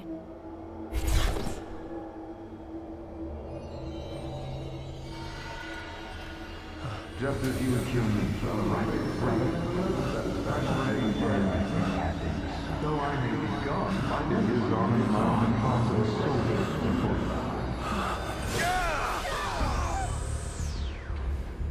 Okay, apparently I was right. I actually forgot about this little tidbit.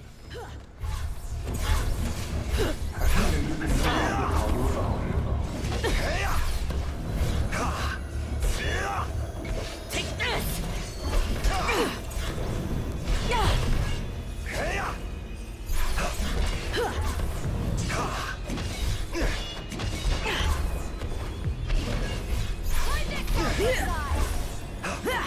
So anyways, yeah, this is the Magitech research facility in the heart of the Empire, and the Lucians are still able to get agents in, so yeah. Just making the point that I incorrectly made earlier. I hate that when I'm actually incorrect and incorrect at the same time. Here goes! Now! Oh no. I'm almost dead. What'll I do if they kill me? Such power. Oh no. I'm super dead.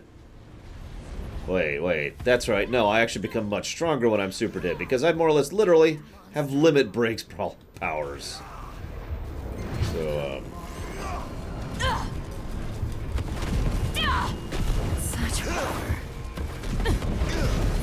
That girl proved your undoing. I hope you know it's your fault. you notice he just shoulder checks them when he's hitting them for like 4,000. Aw. Now I'm back to normal health. Why do I dislike the gods? Well, they're evil, and they're dicks. And I think that's reason enough, personally. Blast!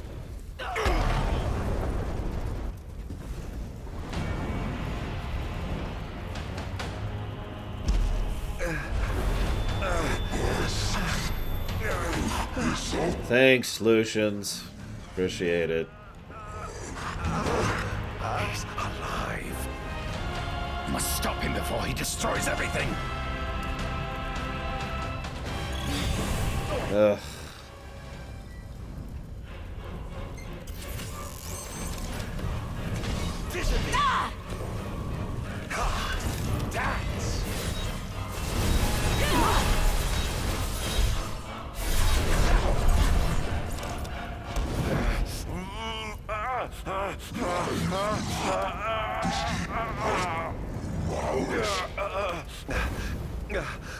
Oh, Infanian, grant me the power to take Somnus, his people, and his cursed kingdom, and burn them all to the ground! Well, that was a quick turnaround.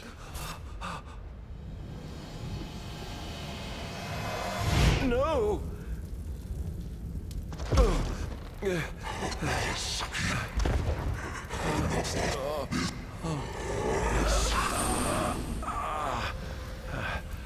We're just gonna have to flat disagree on that one then, Remedy, Sexion.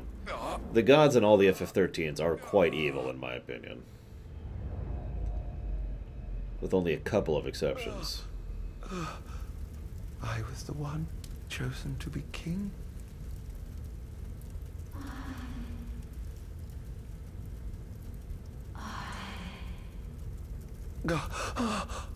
Ardyn.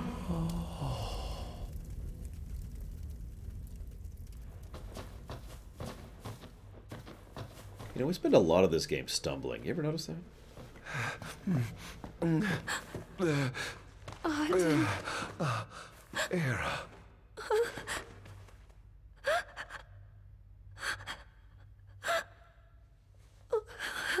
Forgive me. I defied the will of the gods and revealed to Somnus you had been chosen to be king. I never dreamt he would try to kill you. But he did. Somnus fooled everyone, so he could usurp the throne. Everything that happened, it's all his fault. Listen to me. It's my fault. I'm the one who ruined your future. No, I don't agree with that.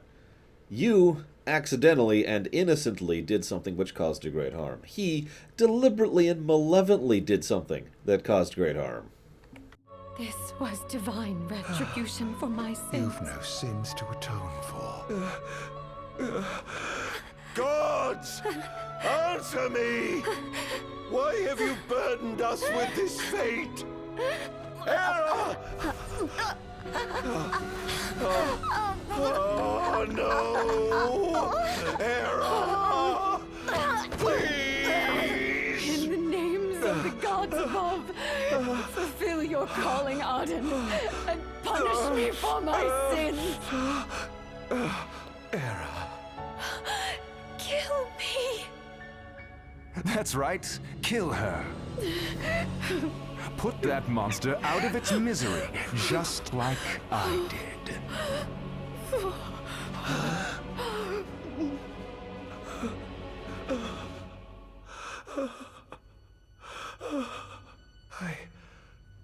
I can't. is to save lives. Just like you saved that innocent man by turning him into a demon? Please, Ardyn. You must live. I can't. Not without you. Come. Why not give the lady what she wants?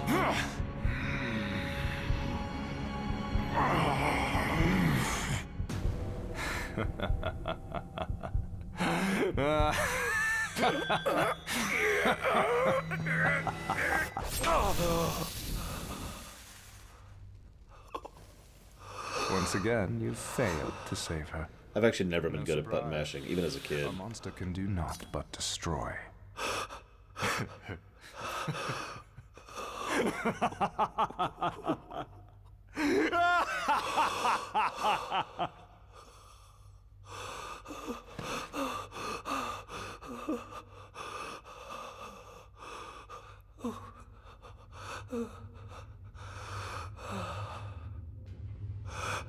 I'll never forgive you, Somnus. This monster may not be able to destroy you, but I'll see to it that I destroy everything you built.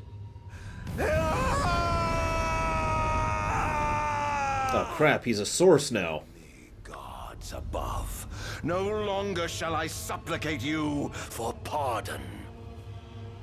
No longer shall I sojourn toward the light. Nay, the path I intend to tread is paved with blood and darkness. No longer shall I seek your guidance. This path is mine to tread alone.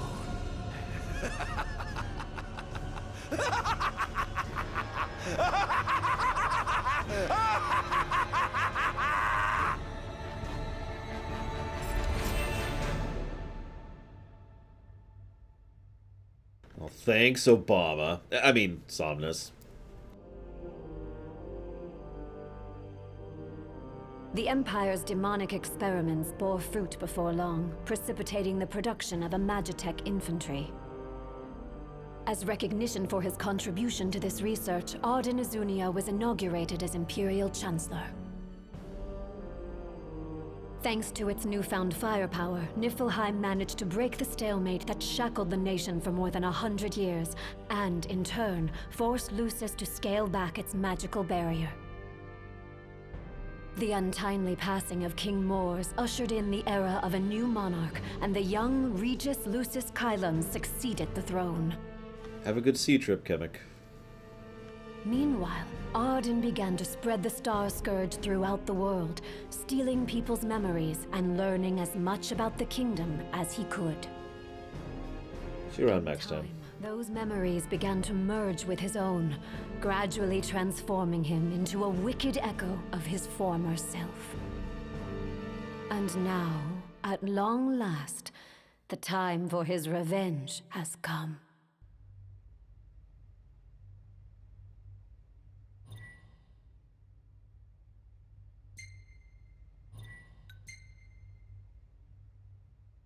Now, I gotta be honest, I actually think I agree that that deserves a story negative. It's like, Ardyn certainly has plenty of reasons to go evil, right? He has been through a lot of garbage, so it's not like it's hard to understand. And most of us kind of felt sympathetic for him even before episode Ardyn came out, right? And yet there he's just like, no, I don't want to do this, and I'll never do this. I have no interest in your war. There's all that I care about is in the past. I don't care about any of this. Oh, wait! Ah, evil! Come on!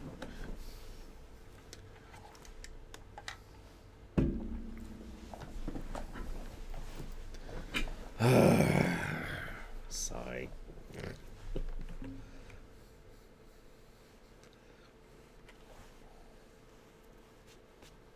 I actually have something else to say about this, but I'll save that for later.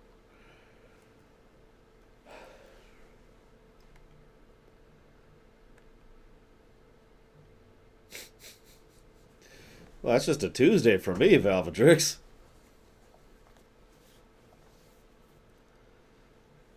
I do have something else to say about that, but we'll see.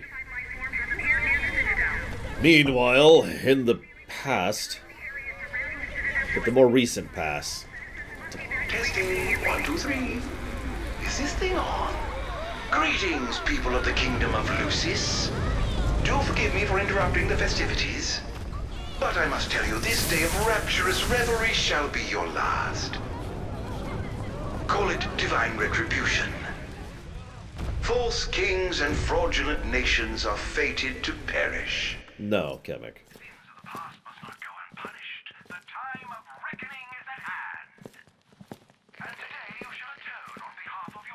Who is he? We've yet to ID him.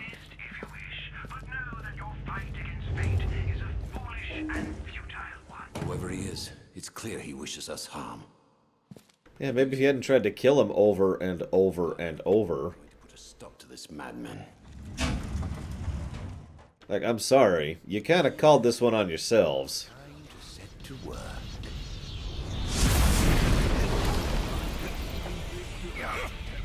Attention all units. This Oh yeah, this song.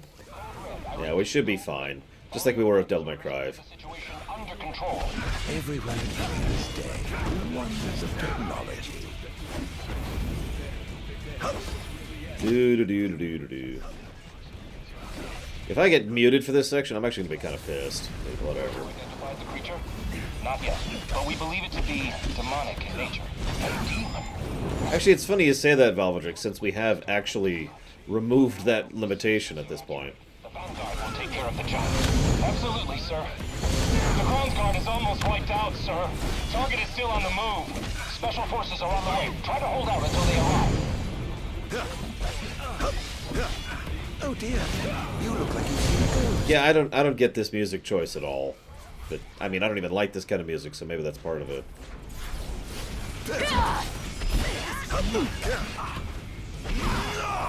Engaging the target. He's so strong. Sending backup. Don't let him get away.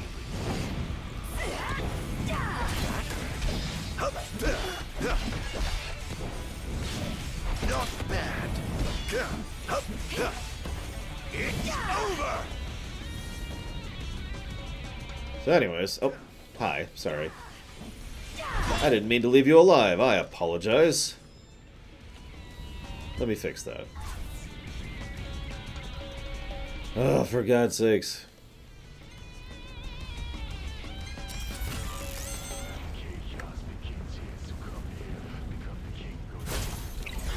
You are free. If you could, please. Appreciate it. Thanks.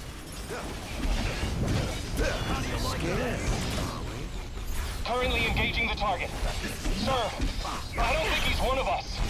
Then what the hell is he?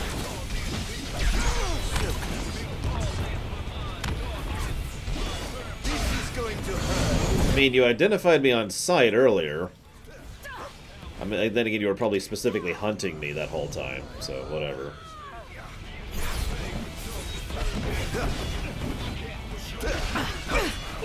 Oh, giving up the hunt already. Sir, we've identified the giant. It's the Infernian. Ifrit's the Infernian. An Astral? Yes, sir. One of our officers seems to be controlling the Infernian, but we can't get an ID on him. What?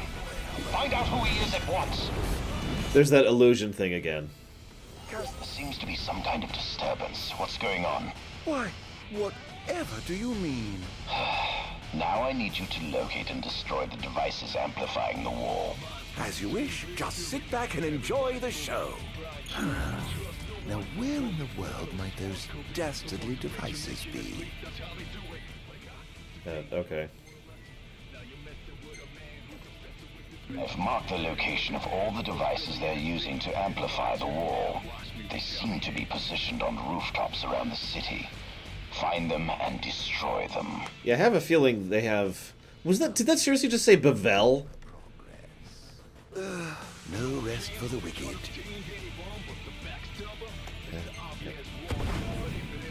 Going up. That totally said Bavel. What do you think? Is it a car brand? That looks like a car logo to me.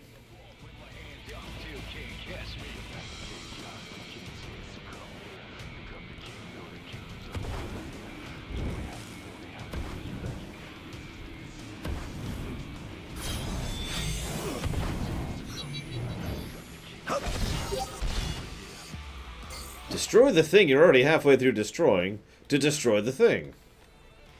Well, okay. Yes, for once I don't need the speed cheat. I do wonder how extensive his illusionary powers are.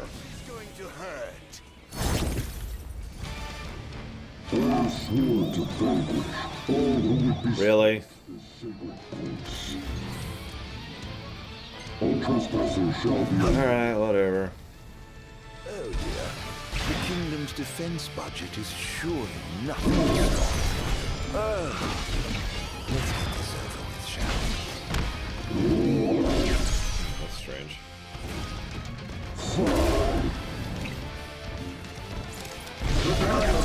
Behold! Over here! It's over! Most interesting. It seems they've got a line of defense waiting to deploy.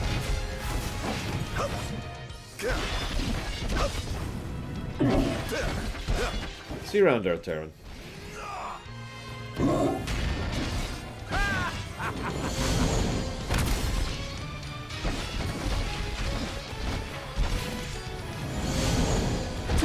I'll just keep demonifying you until it actually sticks. One of these times it will.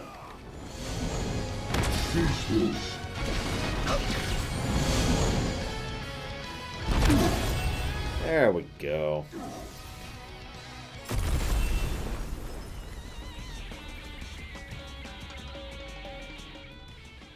Yes, I cut. Hey, look, there's some optional stuff you can do. One device down. It doesn't seem to have had any effect just yet. Keep going for now. Oh, for God's sakes. Yes, I get it. Okay, so anyways. So obviously we have dissension instead of ascension. Ha ha ha. You specifically get dissension points by demonifying, by the way. You don't get these points elsewise, which I think is a very amusing thing. Let's see here.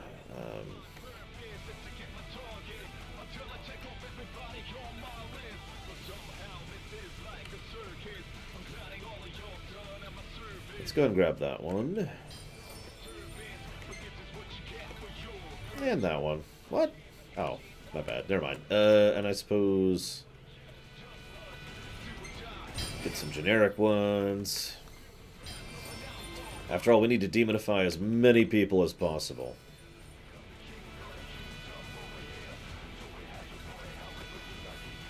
Just showing off the DLC a bit, console out. Sir, one of the wall amplifiers has been destroyed. But why would he target them? Is this a nip attack? We haven't sighted any Imperial soldiers inside or outside the wall, sir. Yeah, I wouldn't worry about it. To do their dirty work. Stop it at once, sir! Oops. Not even close.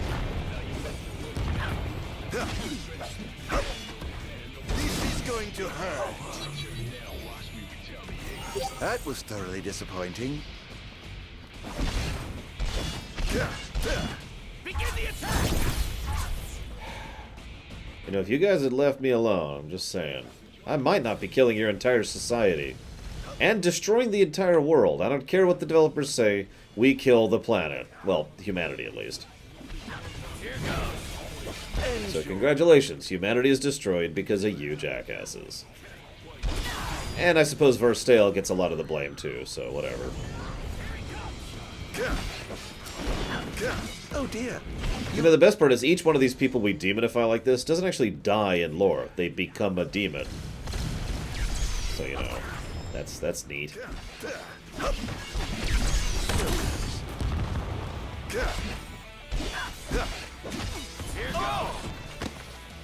God, you actually hit me. Holy crap.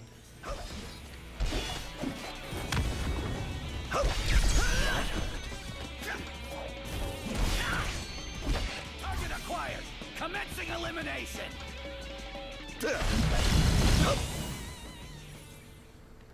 I wonder. I have sworn to vanquish all who would besmirch this sacred place. Okay. Looks like that cheat does actually work. Go figure. You'll pay.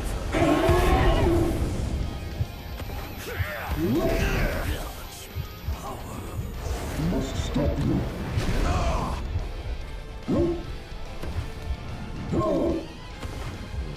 Maybe it doesn't work? Oh, there we go, there we go. Let me demonify you! Maybe I can't when I'm in limit break mode?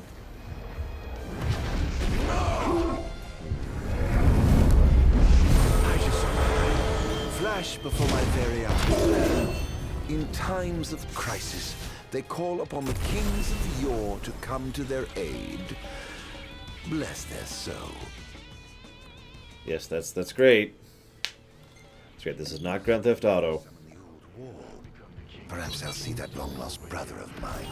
Things are going swimmingly. Wonderful. Here's hoping you can continue unimpeded.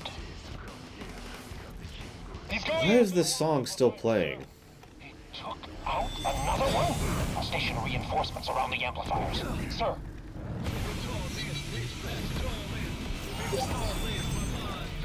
Yeah, this is a...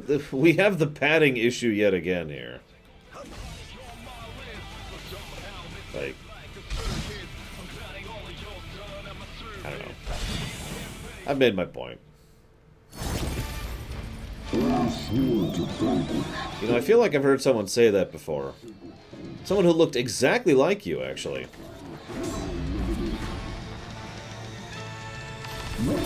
What? The king must be in his castle. Never fear, your majesty. I'm on my way. An eye for an eye!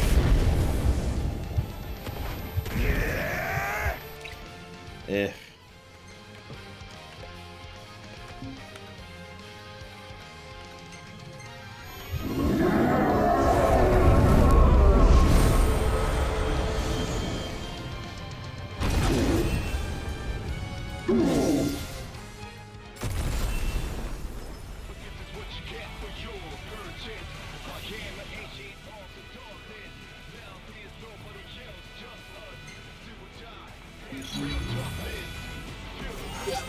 Almost done. How does it look? Quite promising. We should be able to break through the barrier with a well-timed assault. You ought to evacuate lest you get caught in the crossfire. Yes, but there's something I must attend to first. I've got a king to kill. What? That wasn't part of the plan. I finished my work. Now it's time to play. But we... No, Barnes. You just stick to your plan and keep the boys in black busy for me. Now, off to see His Majesty who lives in the house that Somnus built. What's the situation? Unfavorable. The target has been destroying all the wall amplifiers. Who is he? We can't identify him. But he's a skilled combatant, and he seems to have the Infernian under his control. I fear we must prepare for the worst, Your Majesty.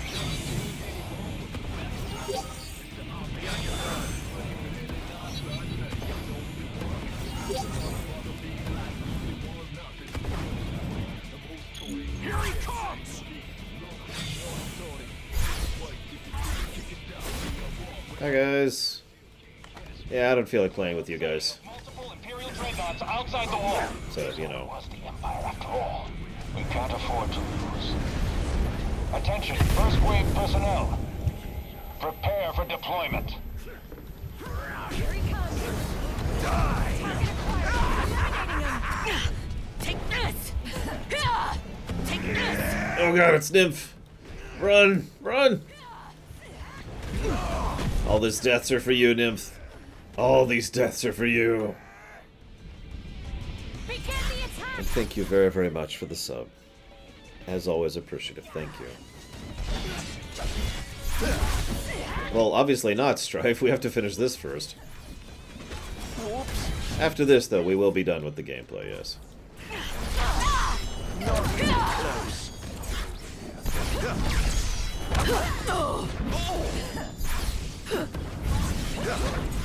Take this.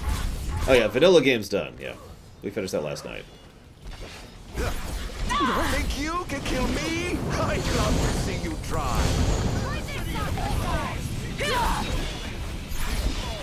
I really wish these... this is actually fun enough, but you know what would make this much funner? If, as we demonify them, they just start fighting on our side as monsters.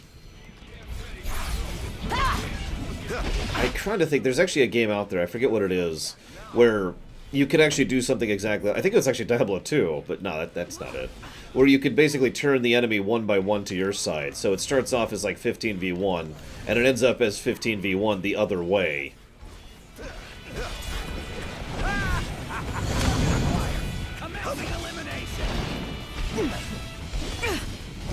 I turned off cheats because they're clearly screwing with it. So, whatever. Oh, giving up the hunt already? This is going to hurt. Here he comes! Padding. You know what? I'm just going to give a second negative to gameplay right now. I've been sitting on this for a while, and I've been entirely too lenient. Gameplay negative for padding.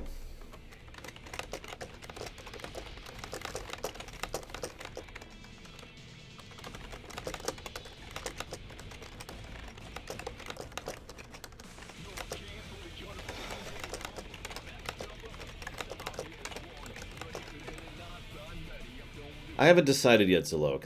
There's one thing I want to see first, because if I'm being 100% honest, I don't actually remember if it's in this episode or if it's just in the Dawn timeline. And if it's in the episode, that would help to mitigate the instant evil button thing. If it's not, then yeah, that's going to be a story negative.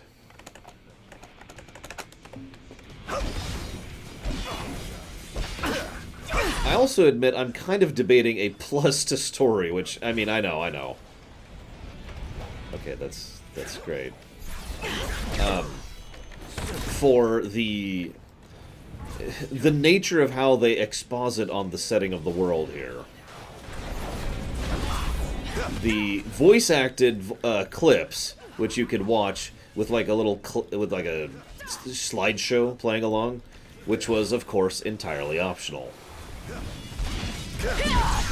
Not even close. Which, believe it or not, I actually liked. I pray you won't disappoint. But the problem is, I don't think that's good enough to warrant an entire plus by itself. Like, if the whole game did that, that would probably warrant a plus. Praise be to the gods above. So, I guess I've talked myself out of it. Never mind. No more pluses to story.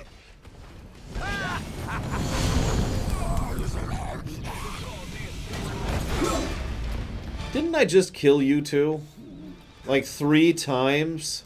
Enjoy.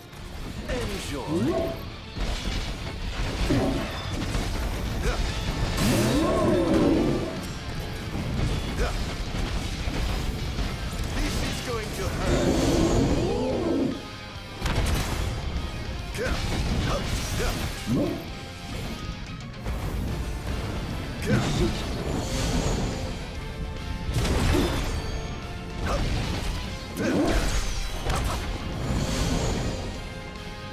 Are we clear to infiltrate?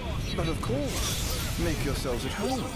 I have some other business to attend to, so I'll leave you to yours. What? I'm gonna add one other thing here really quick. How many of you have played... Hang on. How many of you guys have played World of Warcraft Wrath of the Lich King? Probably, yeah, Final Cloud. Depends, though. Now, I imagine most of you haven't, actually, but a few of you probably have. Now, there's a couple of quests which are basically designed to be what I like to call awesome quests. Now, they fail, and that's the point I'm actually bringing up here. In fact, we brought this up when we were reviewing Wolfenstein as well, if you recall. The point is, I'll name a specific example. There's several, but in one team, you get on the back of a huge storm giant who can just smash an entire area and then breathe, and it's supposed to be this huge, awesome moment of epic, and it fails. and there's two reasons it fails. The first reason is unrelated to what we're talking about here, so I'm just going to leave that at the wayside. But the second reason is because it has too much padding. They turn us into a Super Doom Death Doom, and then they force us to kill 200 mobs. Now, 200 may not sound like a lot, but trust me when I say that the novelty wears off by the time you get to about 100 or so. Maybe like closer to 80. And by the time you get to 150, you're just like, come on, let's go. Right? It's something I've seen several video games do over the years, where they create a moment that is clearly designed to be awesome, and because they don't really execute it properly, it kind of fails. Yeah, exactly. Instead of being like, yeah, instead you feel like, oh, come on.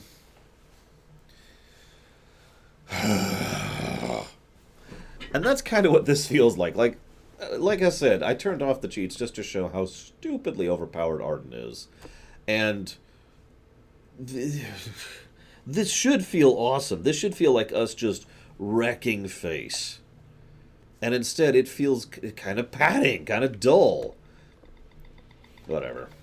So I just wanted to make that point really quick there. Hence the gameplay negative I gave a minute ago. Oh my, what big walls you have! All the better to look down upon his enslaved subjects from. Time to call in a favor with the king, and have him summon my beloved brother.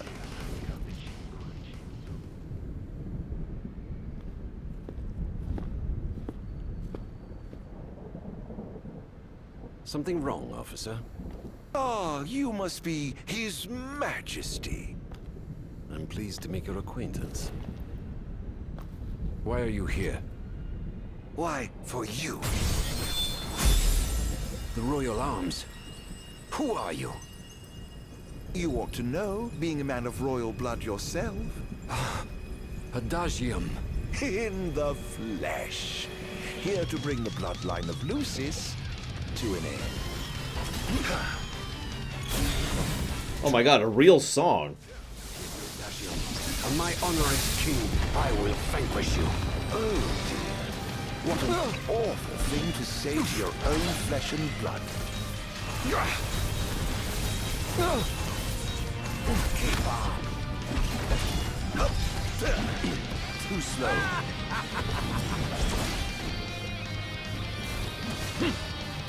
Having trouble keeping up. Such power. Yes. I'm afraid that trait seems to have skipped a generation.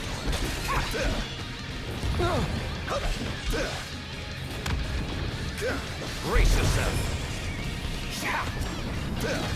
Try this. Not even close.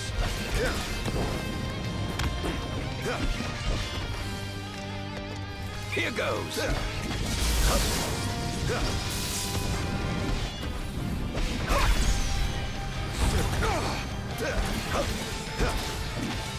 Not bad. Too slow.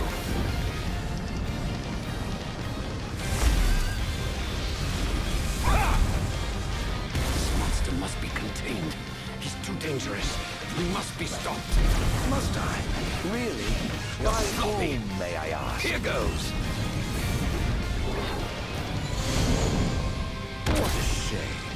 I expected more from the legendary king of Lucis. Well, I would certainly hate to disappoint. No quarter for you.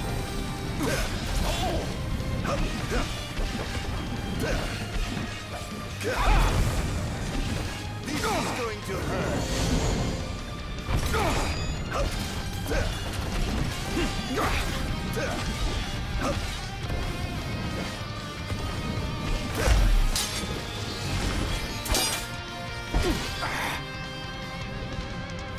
Dead, Console Hut.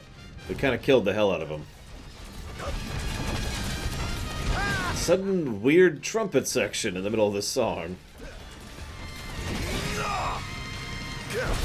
Are you all right? You're beginning to look the worse for wear.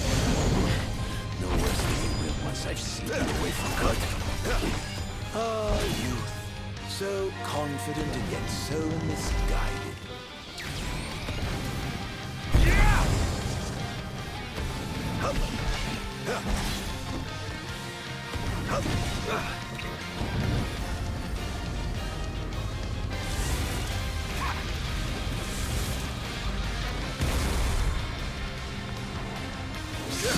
prayers.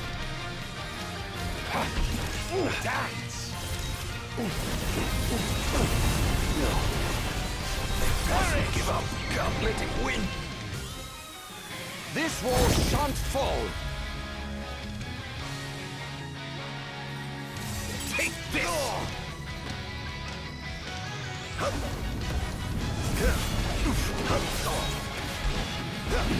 Too slow.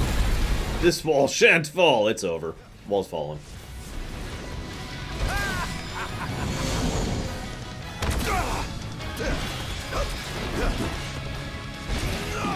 Too slow. Brace yourself.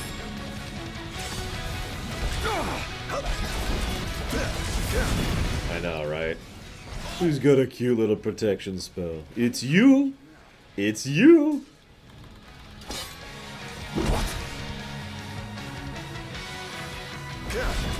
I swore to protect my people.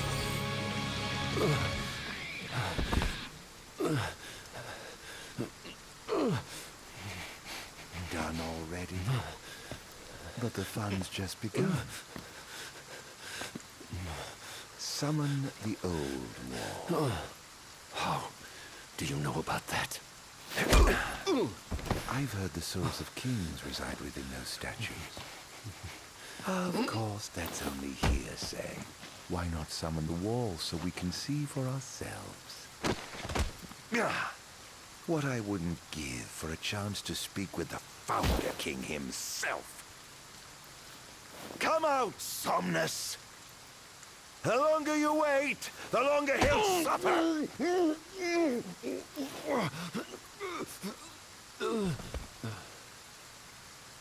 Huh?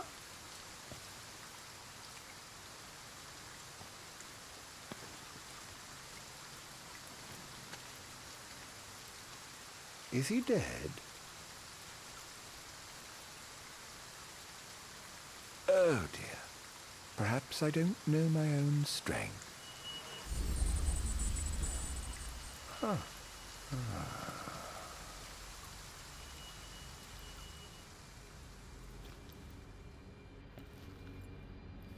Well, I'm waiting.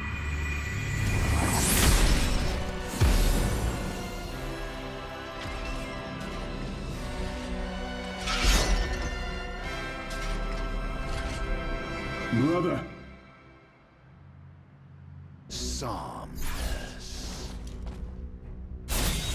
Haven't seen you for years. 2000, in fact. And whose fault do you think that is? Who could have exiled me as a monster and erased me from the face of history? You tainted, unfit to sit the throne. Please, brother, return to the darkness whence you came. Now? But I'm having so much fun! To think I get the pleasure of killing you myself.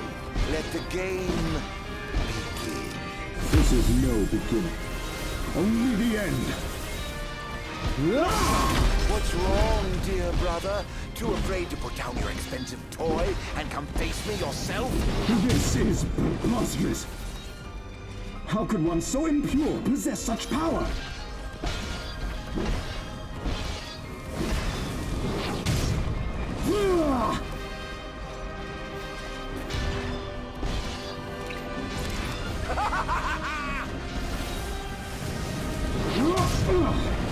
Perish!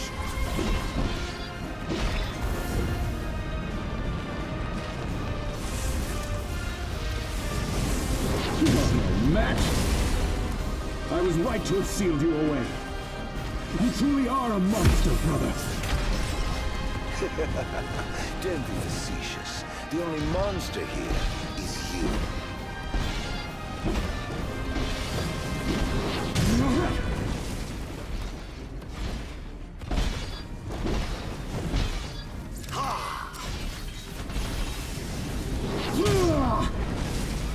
Where's your head? The gods blessed you as their chosen. The people adored you as their savior. I was neither powerful nor popular. Just envious, perhaps. Perhaps. Don't make me laugh.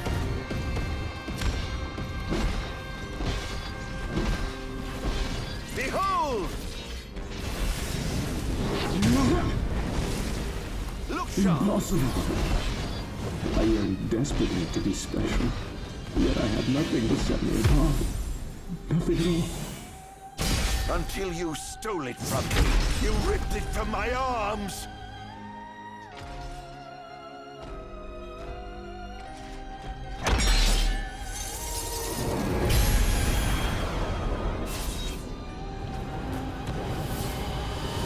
Back into the void!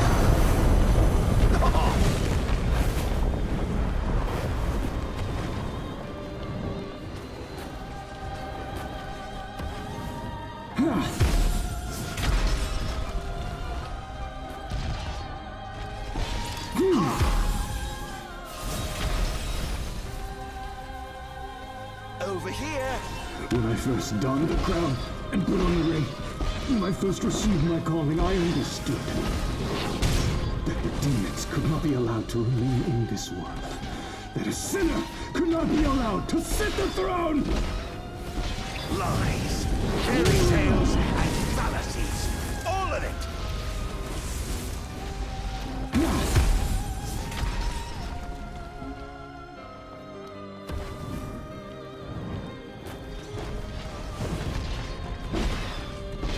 Behold! Where's your head?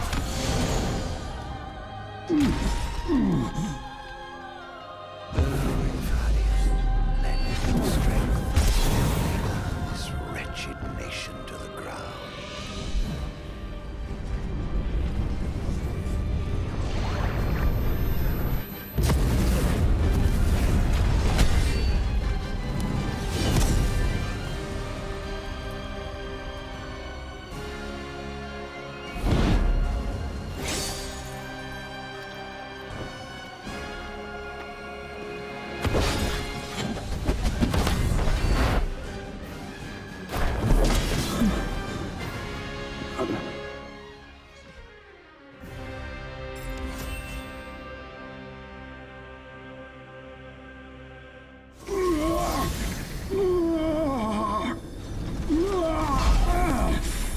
What I did to you was unforgivable.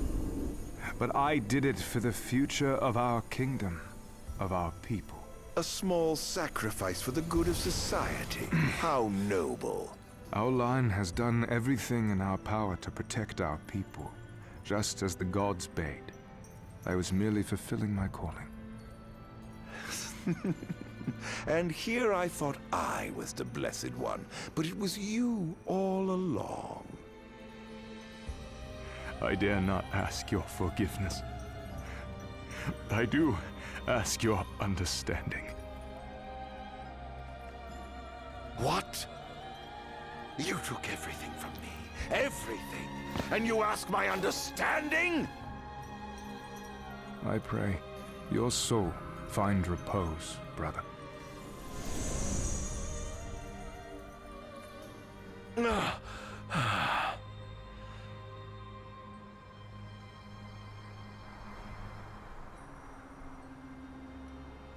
I want you to imagine what it would feel like to effectively have gained your ultimate revenge, and it just falls flat completely.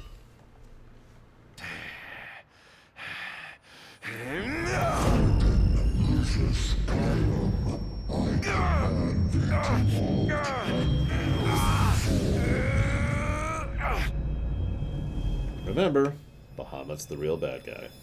Excuse me, Bahamut Velzeblon.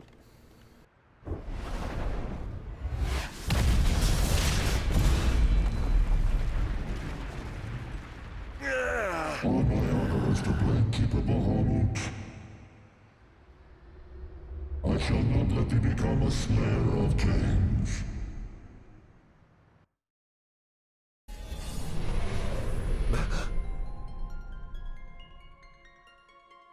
Why?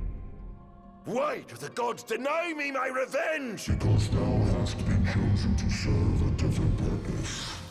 To spread darkness throughout the world is thy true calling. Darkness? Soon, the true king will be born unto Lucis. He shall lead the people as their beacon of hope, and drive away the darkness. sacrifice the limitless shadow that ushers in the light. Why must I continue to suffer? Have I not already sacrificed enough? The king awakens, summoning the power of his forebears. He shall, at last, relieve thee of thy suffering. Then the line of Lucis shall come to an end, and the revenge thou seekest shall finally be found. So it is ordained, and so shall it be. In case you're missing this, this is still technically part of the vanilla timeline. Or at least it could be considered part of the vanilla timeline. So even in the vanilla timeline, Bahamut's the real bad guy. I just felt like pointing that out. And in case you missed that, in addition to the fact that he wants us to spread darkness throughout the realm, he also is like, yeah, don't worry, in the manner by which you were killed, you will also kill him. So you'll get your revenge. That's the carrot being dangled here.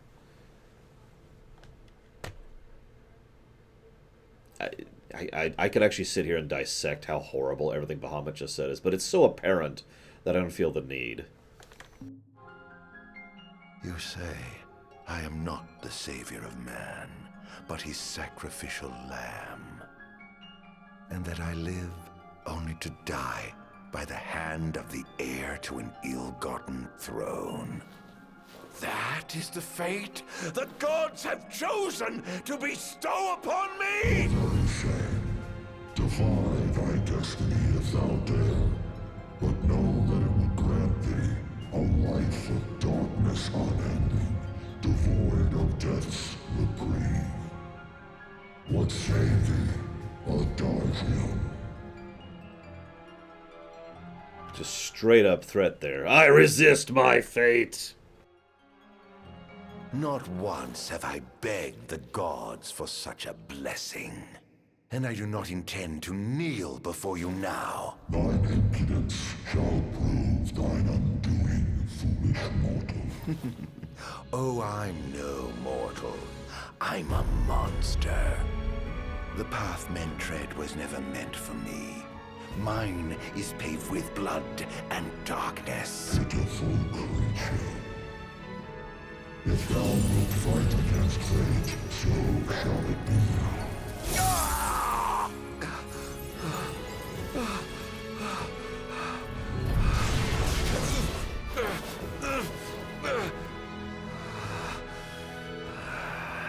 Ghosts do naught but haunt my tortured soul. Please, Era, won't you free me from this curse?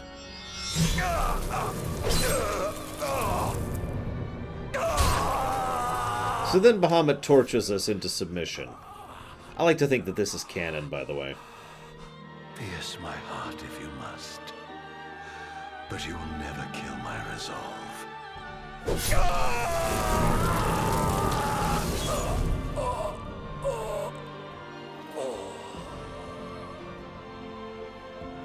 The gods who rule above and the men who reign below shall lend their strength to the King of Kings. Only a fool would defy such opposition. Though mankind may not realize, everything in this world is preordained. Man exists solely by the grace of the gods and cannot live without. Resist if thou must, but know thy struggles are in vain. Nice touch. You can literally hear Bahamut speaking in the background there. Making it clear that that's not Era at all. That's purely an illusion.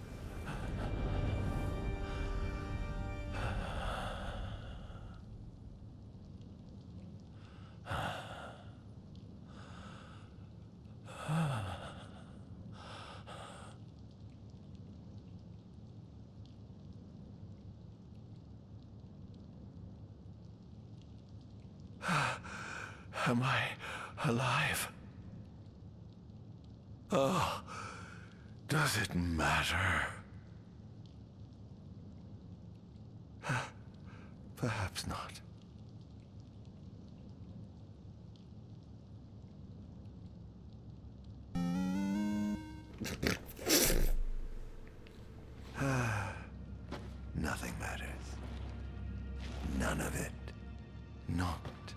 blessed gods above, nor the accursed kings below.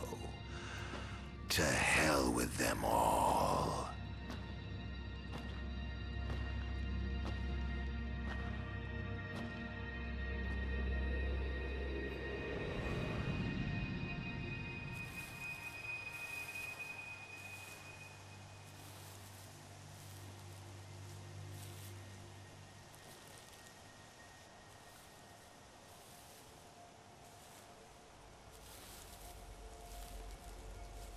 All that matters is I have my revenge. I will spread this scourge across the earth, lure out this king of light, and kill him. Then, the entire world of Eos will be drenched in the darkness of despair for time eternal.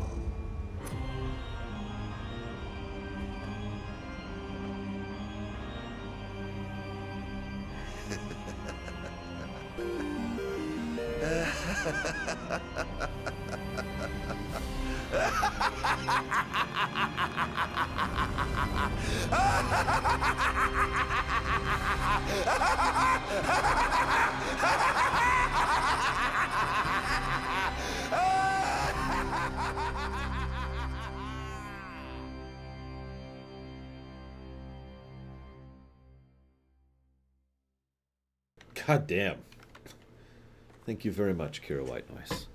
And thank you very much, Maverick. Both of you, much obliged. And appreciate, as always, the subs. Thank you. Maverick, if you happen to know what you want to put that towards, just let me know. Now, Halo, which? The first one?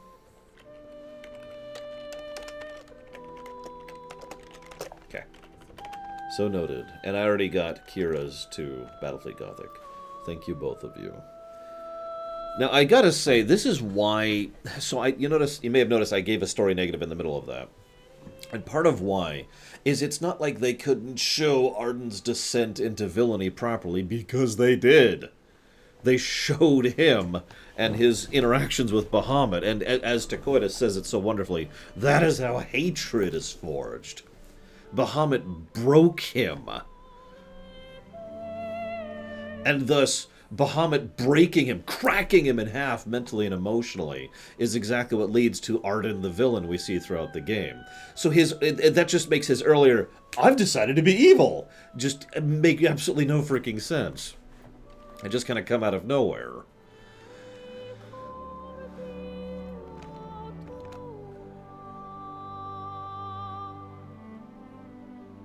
Checking something. Yeah, that's what I thought.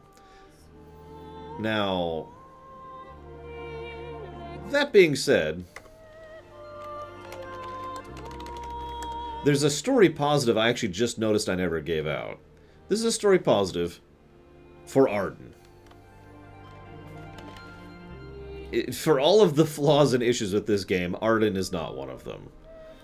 He is an exceptionally well-designed, interesting villain up until about the halfway point of the vanilla game. And even in his DLC, kind of follows that pattern. Half blah and half awesome.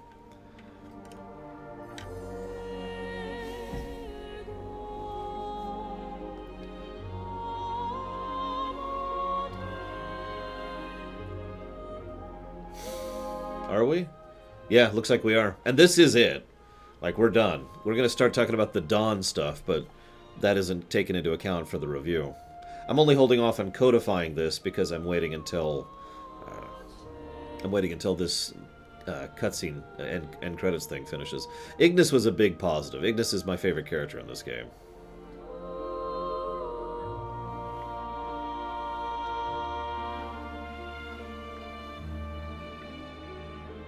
I mean, that's up to you, Pack of 12 Ninjas. Now, yeah, honestly, yeah. +8, -10. That sounds about right to me, if I'm being completely blunt. The game made several mistakes. I mean, it has 12 story negatives.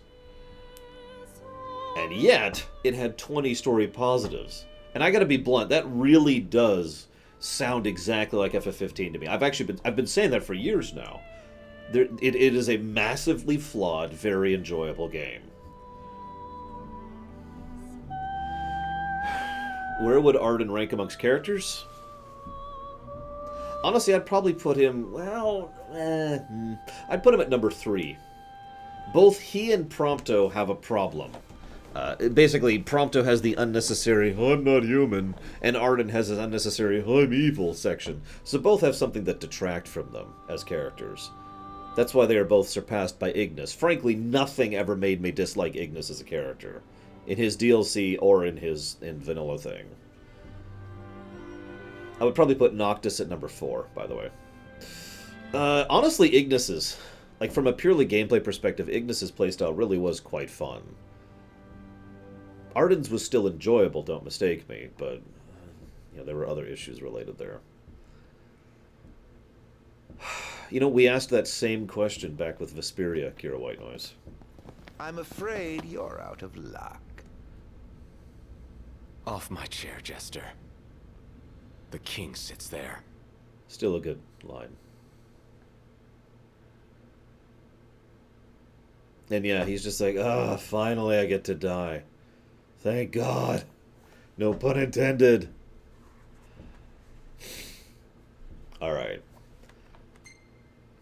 I've talked it up this entire stream. Let's talk about, let's go through the Dawn timeline, shall we? There we go.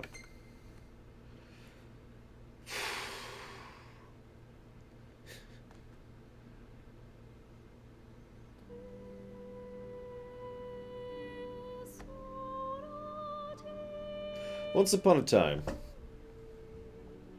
Oh, easily the Apocalypsis Noctis writing. Once upon a time, the writers and creators and developers were going to make 4 additional DLCs, which were going to have multiple paths through them, but also shared a common thread. Basically a thread that told an alternate version of events. It's worth noting that this wasn't just taking existing history and then suddenly changing it. That's what episode Ignis did. Instead, they were showing a different version of the world. A true AU, or Elseworlds, if you prefer. So, to put simply and bluntly, the Dawn timeline is an Elseworlds of FF15, okay? Now, in the off chance you don't know what an Elseworlds is, it's a term, I forget if it's the DC term, it's the Marvel term, but basically, it's an alternate timeline which is mostly the same with a few key elements that have been changed throughout it that change certain significant events. For example, one of the biggest and most substantial changes is the fact that the astrals... So in the Dawn timeline, there are 3 tiers of the super beings. There's Bahamut. He's on top. He is completely at a range and level of his own. Below Bahamut are the other astrals. Below the astrals are the messengers, including Odin, by the way, and Gentiana and the dogs and all that fun stuff, right? Now, they all came to this planet, and when they got here, we're not 100% sure what happened in what order or how it happened or why it happened, but for whatever reason, Bahamut ordained that the astrals have to protect the world. Now, I've been calling Bahamut Velzeblah, but this is one of the biggest reasons why, because in many ways, Bahamut feels like the same story point that Buna Velzeblah was.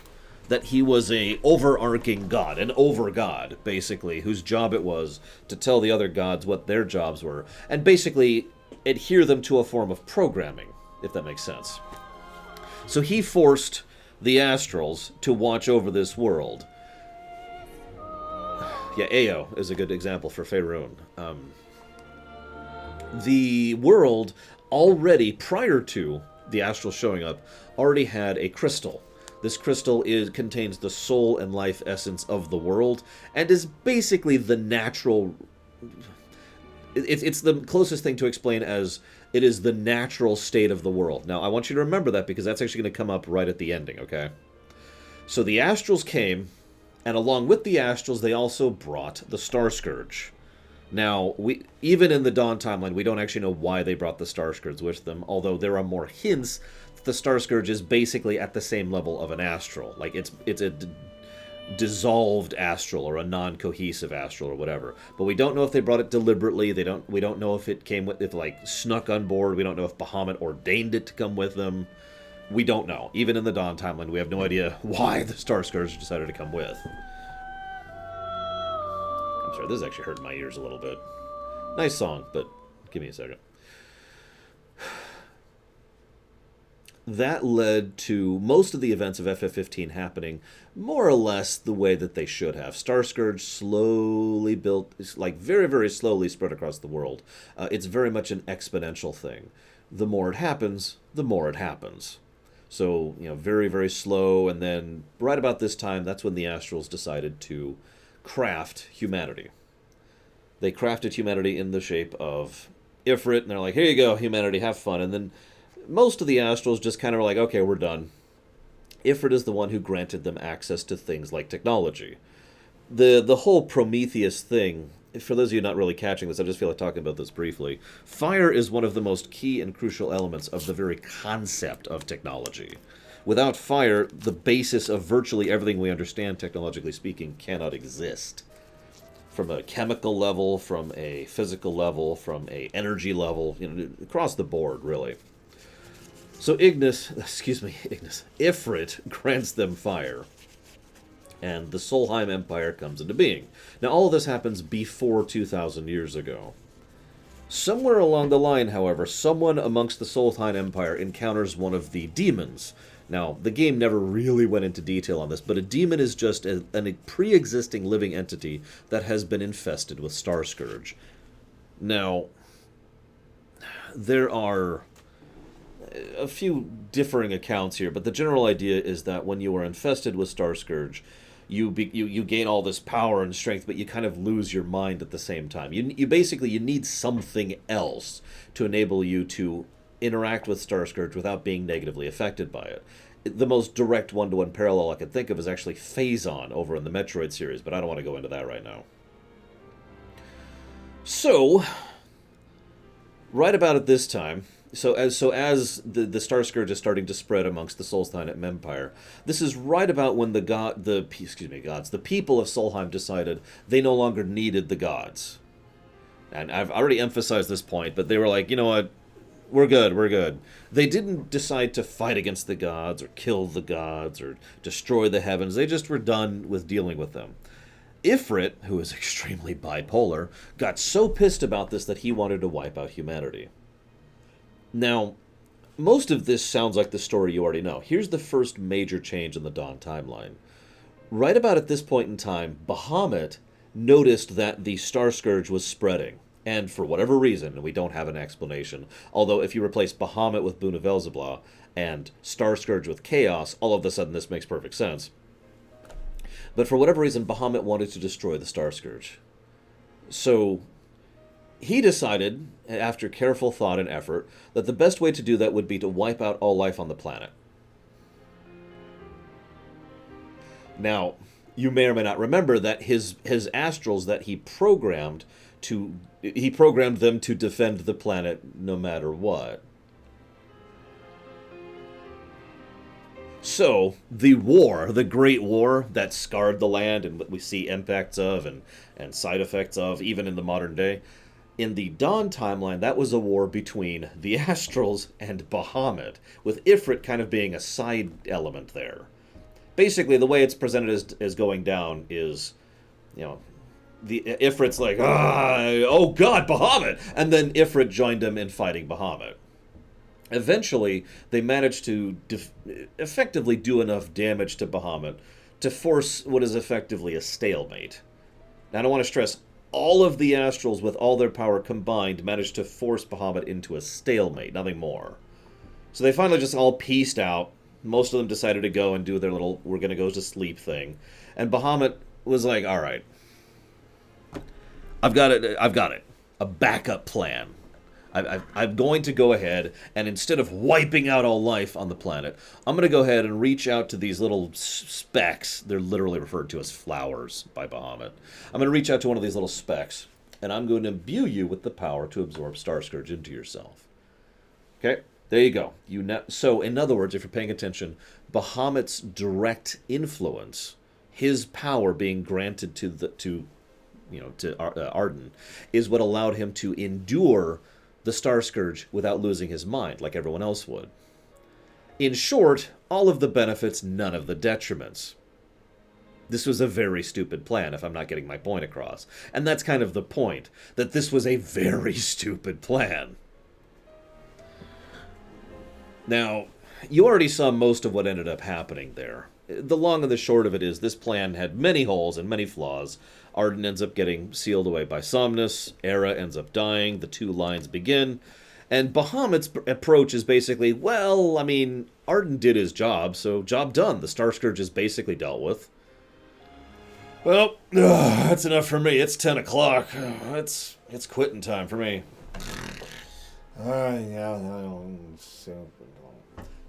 I'm being a little facetious, but that is basically what happened. Bahamut saw that the job was done, Ardyn was sealed away, being tortured forever, and the two lines continued to exist in case they needed to ever do this again. You'll also notice that this plan deliberately wipes out humanity again. If you're paying attention, Bahamut's backup plan, which involves deliberately allowing the focal point of the Star Scourge to exist so Star Scourge can be spread again, and then spending generation upon generation layering power after power on the kings, while at the same time maintaining the line of oracles to ensure that all of them can die and wipe out humanity, gets across his original plan. So yes, his backup plan was still genociding the planet. Bahamut! 2020. Alright. So that's most of the backstory that's different. There are a few other small details that are different, but none of them are super significant up until we get to the end of FF15. So this is where things were supposed to diverge. So we just played episode Ardyn. What was supposed to happen at the end there in the Dawn timeline version is Noctis isn't... So Ardyn is just sitting on the throne waiting to die, right? He's been tortured into submission by Bahamut.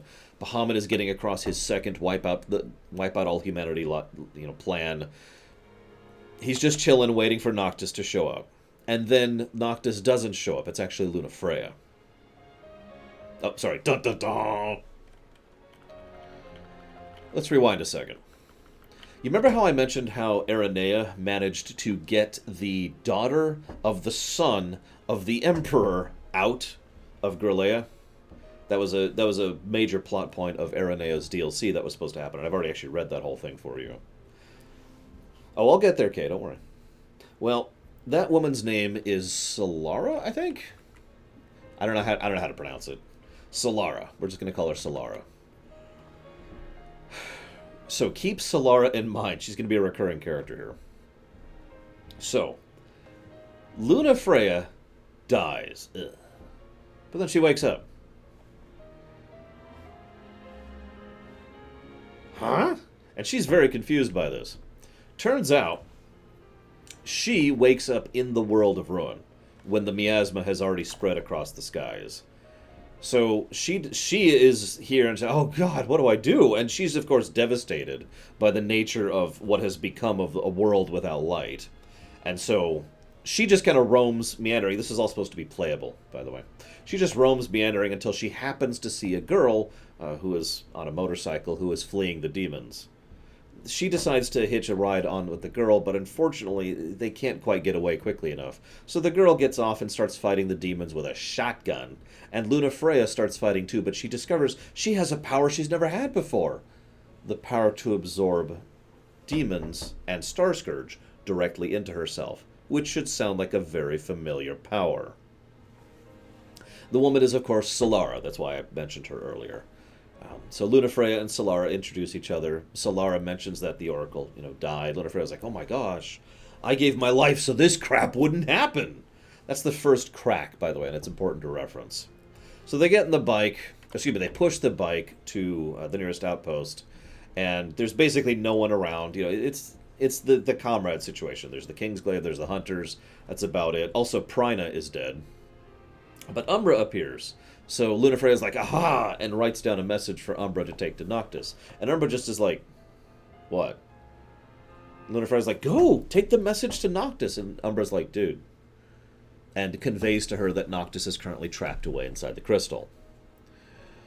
So, this is about the time when Bahamut decides to speak to her. And it's like, hey, what's up? Listen, I got a job for you. Could you decide to go around and absorb all the Star Scourge in the world? And that way the world will be saved? Thanks, that'd be great. Appreciate it. So yeah, he gives her the whole spiel that he basically already gave Ardyn. There's a few other things that happen, but Bahamut, this is one point that I think the Dawn timeline makes more sense on. Bahamut shows her what would happen when Noctis defeats Ardyn. Noctis defeats Ardyn, and then the world is still doomed. Because Ardyn wasn't the source of the Star Scourge. In fact, defeating him just releases all the Star Scourge he'd absorbed back into the world. So, in a way, again, this makes perfect sense to me. Basically, in this Dawn timeline, if Noctis had gone on to defeat Ardyn, then he would have succeeded in defeating Ardyn, and then the world would be doomed, because the Star Scourge would just spread unchecked. So, Bahamut shows her this. And is like, look, this is what's going to happen. You have to go stop this. The true king can't do this, okay? And so your job is to defeat Ardyn and absorb the Star Scourge. And she's like, okay, I will do this for you. Oh, great God of gods, Goddy God, God, God, God, God. So, she also changes her outfit to wear black at this point in the story. Symbolism. And she basically wants to go straight for Insomnia. But instead they go through an adventure section. I'm just going to summarize a little bit. Go across the ocean, make a few stops, repair stuff. As you're going through this section in what was supposed to be gameplay, Lunafreya and Solara talk a lot. And Lunafreya learns a lot about Solara's life and about what was happening in Niflheim, as well as what's happened since then. And I bring that up because this is the second crack. She starts to learn that people who were basically valiantly, zealously worshipping the gods, basically had the gods step on their faces. And this, so I point this out because these cracks are a necessary part of character development. It's effectively cracks in her, let's call it belief in the gods. Let's see here. I'm glancing down the list here.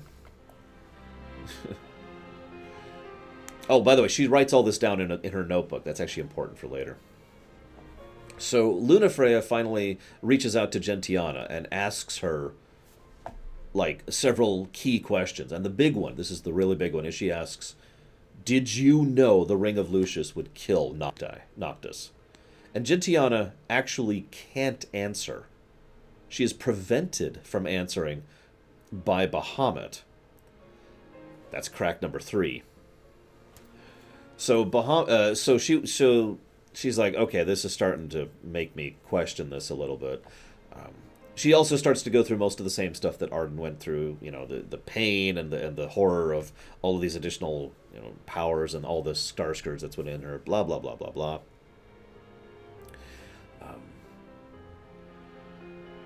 She starts to get uncomfortable around the light. Sorry, I'm checking my notes here really quick, scrolling down as I go here. So it gets to a point where she and Solara have a long conversation around a campfire. Now, this actually seems like a good scene, because Solara is sitting right by the campfire, and Lunafreya is actually out of the light range, over in the shadows, because it's starting to hurt her so much. And they're talking, and Lunafreya says, all I've ever wanted to do was to fulfill my job, fulfill my calling. And Solara asks her another poignant question. What do you want to do? And Lunafreya is like, well, I just want to live happily with Noctis. And Solara says, then why don't you frickin' do that? And Lunafreya says, I can't. The only reason I'm walking around right now is because Bahamut rezzed me. That's why she's up again, by the way. So she believes that Bahamut would take her life again like that if she decided to rebel. Right about at this point in time, we end up fighting the big boss of the Lunafreya thing, which is Sapphire Weapon, which was whatever. It's Diamond Weapon 2.0, basically. And then Lunafreya decides, and this key moment, I've decided to help Solara rescue Aranea. Not because it's her calling, not because the gods will it, but because simply I want to.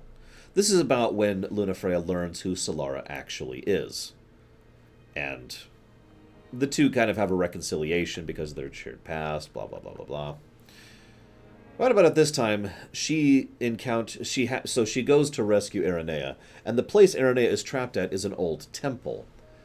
As it happens, it's a temple which has a statue of Era, Ardyn's lover. Lunafreya learns a lot at that temple, including the fact that she is basically Ardyn 2.0. That she is filling in for the second backup wipe out all life plan that Bahamut had. This pisses her off.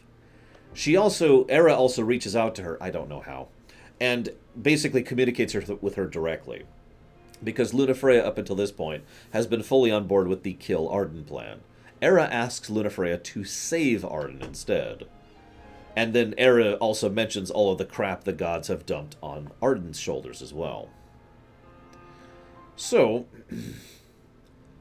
they have this whole section, and they fight one of the mini dragons of Bahamut. Because he's got those little mini dragons. Those showed up once in the story. This is also when we reference Odin and the other messengers, which would have been cool. We destroy Sapphire Weapon. Lunafreya absorbs all of the demonic energy that was powering the Sapphire Weapon. So she is very powerful now. And they find a Dragoon demon. This is when Lunafreya learns that she can actually convert a demon back into being their original form, which is something Ardyn actually never got around to doing back in the day. So she absorbs all of the demonic energy from Aranea, restoring Aranea to her normal self. They then go, the group ends up going to Lestalem. We get some backstory that is mostly the same. Ignis still has lost his sight. Most of them have been barely surviving. They've got the power trending from the meteor in order to survive. All the stuff we already got, basically. Right about at this point in time, Gentiana reaches out to warn Lunafreya that Bahamut actually is going to go back to his original plan of just wiping out all life on the planet, one way or the other.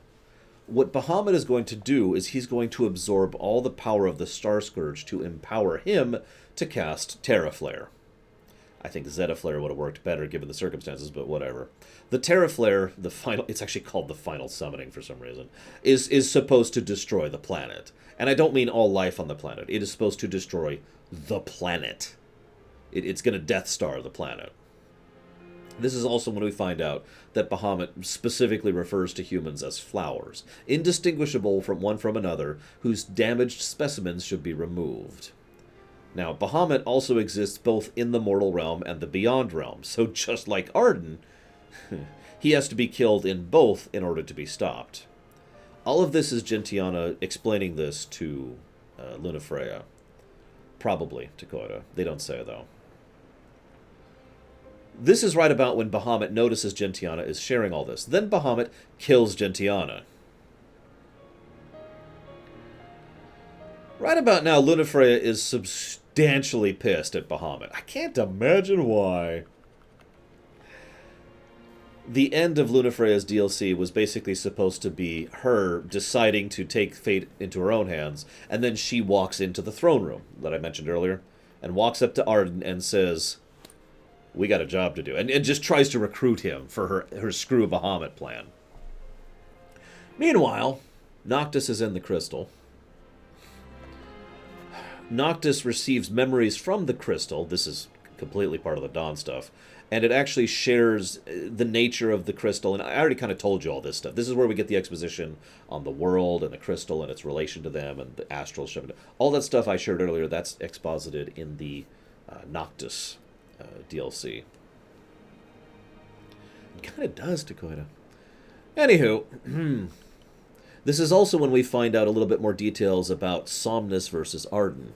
This is a very minor point, especially since this isn't even a thematic core of FF15, but it turns out that the main conflict of interest between Somnus and Ardyn was Somnus cared about the person, whereas Somnus...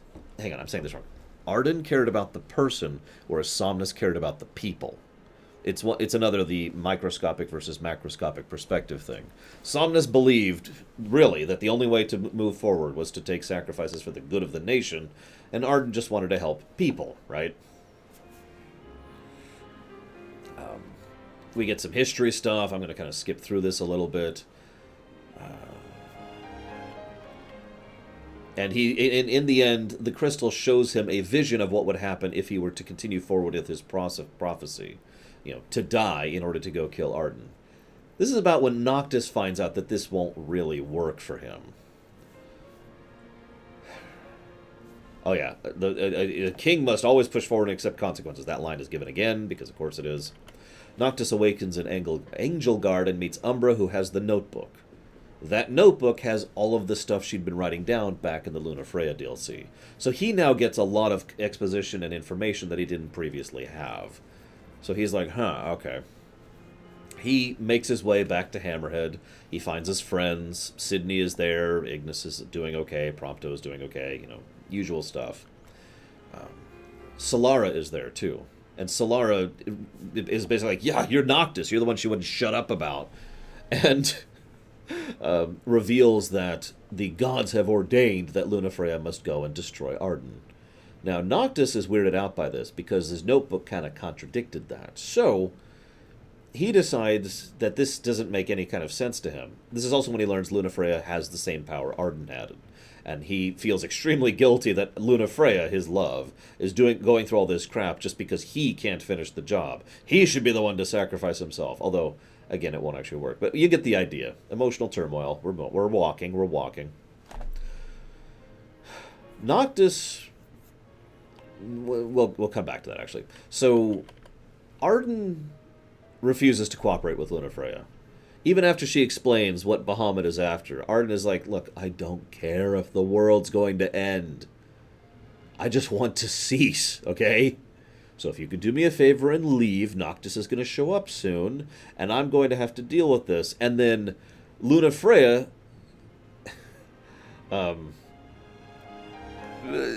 she pisses Ardyn off a lot, because she flat out says that Era begged her to save Ardyn. Ardyn can't deal with this, so he summons Ifrit and just goes to town on her. Although the two are about evenly matched at this point in time. Meanwhile, Noctis drops Solara off and decides to head to the Citadel. He fights a boss fight, and as he's fighting several of the kings, he realizes that several of the kings have a very similar facial structure, which is apparently... We'll get to that, but just remember that point, because it's a very stupid point. Yeah, no kidding, Kadaba. Noctis frees the king that he's fighting from the Star Scourge, and the king begs him to help save Ardyn and save the world, and save Lunafreya. So Noctis is like, oh, okay, fine. He also questions why Bahamut never decided to grant those powers to anyone else. This is because he is starting to put together the whole absorb the Star Scourge to destroy the world. Yeah, yes, Takoida. I know, it's not exactly subtle. Ardyn, so we cut back to the fight between Lunafreya and Ardyn. Ardyn is maintaining the fact that he just does not care about all this. Why are you bothering this? And then Lunafreya heals Ifrit of the Star Scourge. That means Ardyn no longer has control over Ifrit, who immediately turns on him. Now, that being said, Lunafreya forces a covenant with Ifrit, which stops Ifrit from destroying Ardyn. Then Noctis arrives. However, by this point, she has absorbed an inordinate amount of Star Scourge. So then Noctis has a boss fight with Lunafreya, with super powerful Lunafreya. She's actually called Demon Queen Lunafreya. This is about when Bahamut shows up and says, all right, the king's role has ended, Noctis. You're no longer of use to me. Go away. Your foolish actions mean the world's fate can only be destruction. So, Lunafreya, I'll take all that power, please. There we go. And he just starts to absorb all of the Star Scourge out of her to use it to power the Terraflare to crack the planet. Of course, then he decides to raise up the Citadel, Lucius Citadel up into the sky, because of course it has to be a floating citadel. Ardyn decides to go ahead and, after all this crap, he goes up to the Citadel, and Noctis ends up going to the Citadel as well. This is when we have a Silver Dragons moment, because Bahamut's little mini-dragons are all defending the Citadel, making sure no one intervenes. However, Biggs shows up, and Ignis shows up, and Sydney shows up, and you get the idea. Everyone shows up to try and assist getting Noctis onto the floating Citadel by distracting the mini-Bahamuts. When he gets back on, he runs into Ardyn, and Ardyn explains to Noctis what we already know, that Bahamut is absorbing the power to destroy the planet. So, yeah.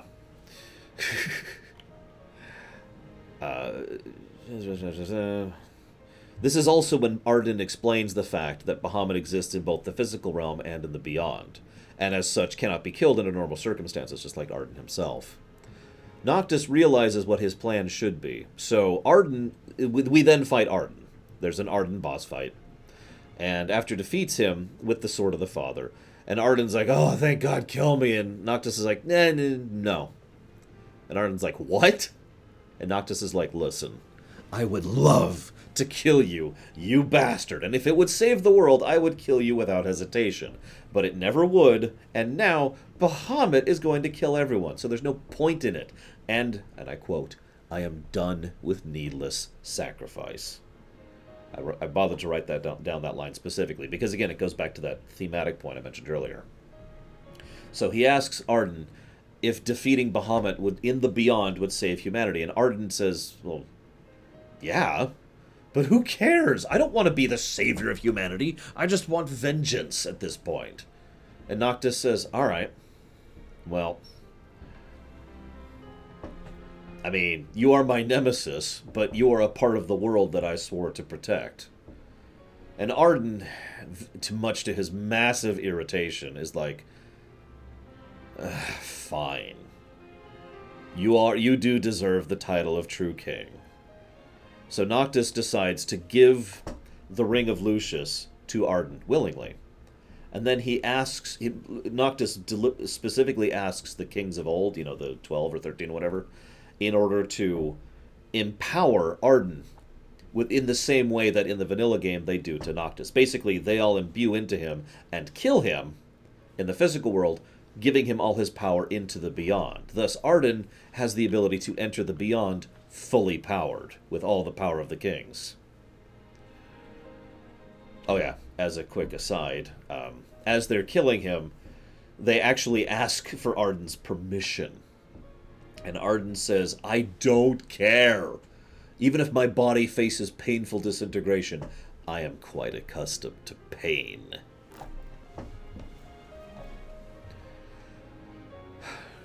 Right about at this point, with Ardyn dying and getting ready to go into that, we cut to outside. On the roof of the Citadel, Demon Queen Lunafreya is basically just absorbing all the miasma from across the whole world. Like, imagine the clouds just slowly being sucked into a black hole here as she is absorbing all the Star Scourge, all of it, in order to pump it up into Bahamut. Right about at this point, Ifrit shows up, of all people, and informs Noctis of the covenant that Lunafreya made, and gives Noctis the idea. If Lunafreya makes a covenant with all the Astrals, then they might actually be able to have a degree of a chance against Bahamut. Because if you remember, back in the day, Bahamut was able to fight the rest of the Astrals to a stalemate. But now it's all the Astrals, plus all of the Star Scourge, plus the power of the Kings, which I'll discuss later in brief, that is now being forced against Bahamut. Basically, they're fighting him with more firepower on their side. So there's a chance to actually do something about this. So this is when, so they do it. They form a covenant with the other Astrals, and the other Astrals unite to protect Eos. And Bahamut basically says, okay, I guess I'll just destroy you too. I mean, you're in my way. So I'm just going to go ahead and, there we go. We're just going to get rid of you. No, he doesn't actually snap his fingers. But he insists that he's going to kill all of them too. I mean, why not?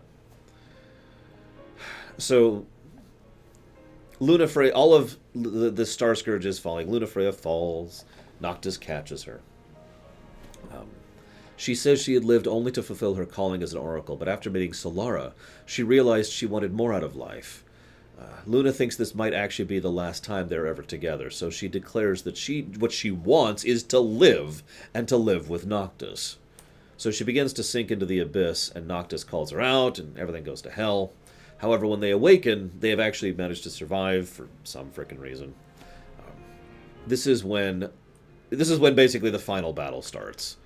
Noctis, no, they don't kill her. She's fine. Noctis warps up to fight Bahamut in the physical realm. And as he's doing so, he gives the signal to Ardyn, who is sitting on the throne. Ardyn consents to the kings of yore, and Somnus, instead of Regis, is the one who delivers the killing blow, sending Ardyn into the beyond. Now, this is a story point I'm not sure what to make of. Bahamut consumes all this power to power the Terraflare, but the sun still doesn't rise, so there's something else going on that they never explain. But whatever. Bahamut scolds Noctis for opposing a supreme god as a weak human. Noctis informs Bahamut that, yes, I hate to tell you this, buddy, but we got a lot more on our side this time. And this is also when a plot point that I've mentioned a few times in this lore run comes up, that the power of the kings is separate from the power of the astrals. That even if Bahamut was to remove the power of the kings, it would remove one of the 114 layers of power that's been built up over the generations. So with all of that power, Noctis actually is able to fight, and then boss fight against Bahamut as Noctis. In the physical realm, to be clear. As Noctis is fighting him, this is also when the other astrals join the fight. And God, this just sounds like so much cool if this was actually playable. But sorry, but I mean, picture it. Picture being Noctis and fighting Bahamut with your party members being the astrals.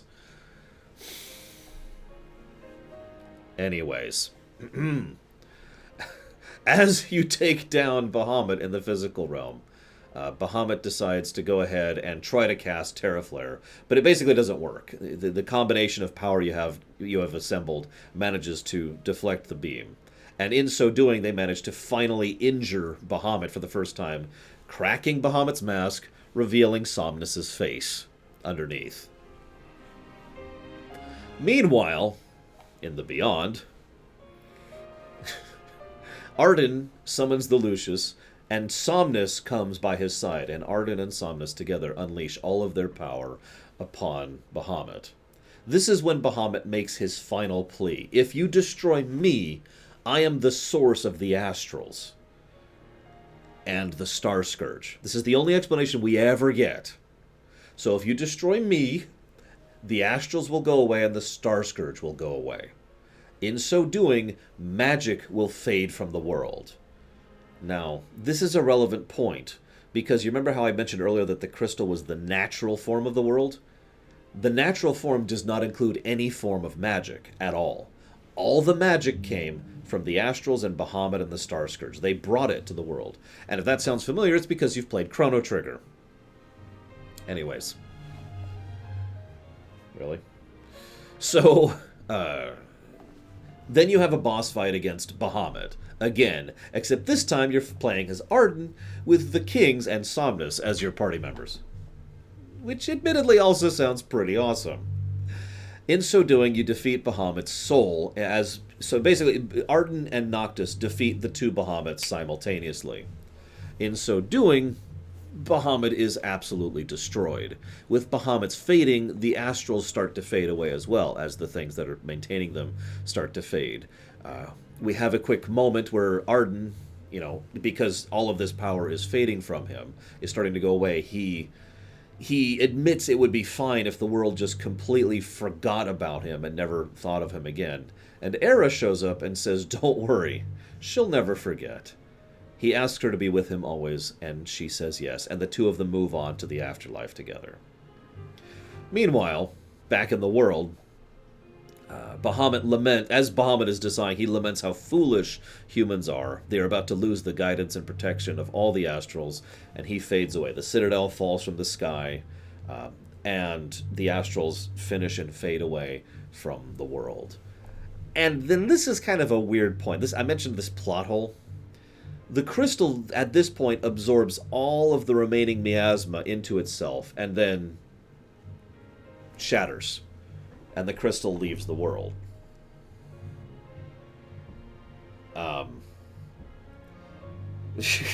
Now, I suppose this isn't necessarily a plot hole, but the problem is in both timelines, the reason the crystal rejected Ardyn is because it couldn't take in the Star Scourge into it.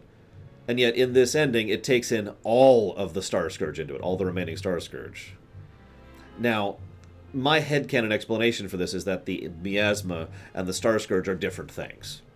Thus, it couldn't take in the Star Scourge, which is being destroyed by the destruction of Bahamut, but it takes in the miasma, revealing the sky. That is headcanon. Just thought I'd mention it. Gentiana appears, says goodbye, fade away, death. Lunafreya gets up.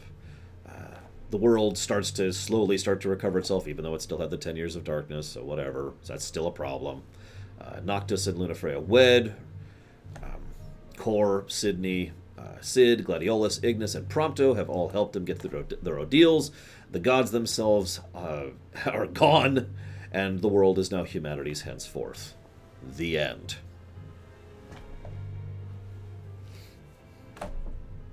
And that's the Dawn timeline.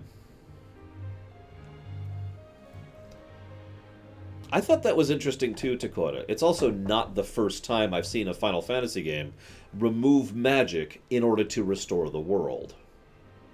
FF6, excuse me. Although that was a little bit of a different example. Oh, that could be Pillars of Snow. Because that's actually not an invalid point. Because it does shatter after it takes in all the miasma and Star Scourge. So, yeah, maybe the crystal simply didn't want to bring him in because it would have killed itself. But it's okay with dying now that the astrals are gone. You know, the one side of the scale has been removed, so it's removing the other side of the scale. That actually makes sense to me. Yes, Noctis got depowered. Like I said, magic's gone. So everyone's back down to being normal humans at this point.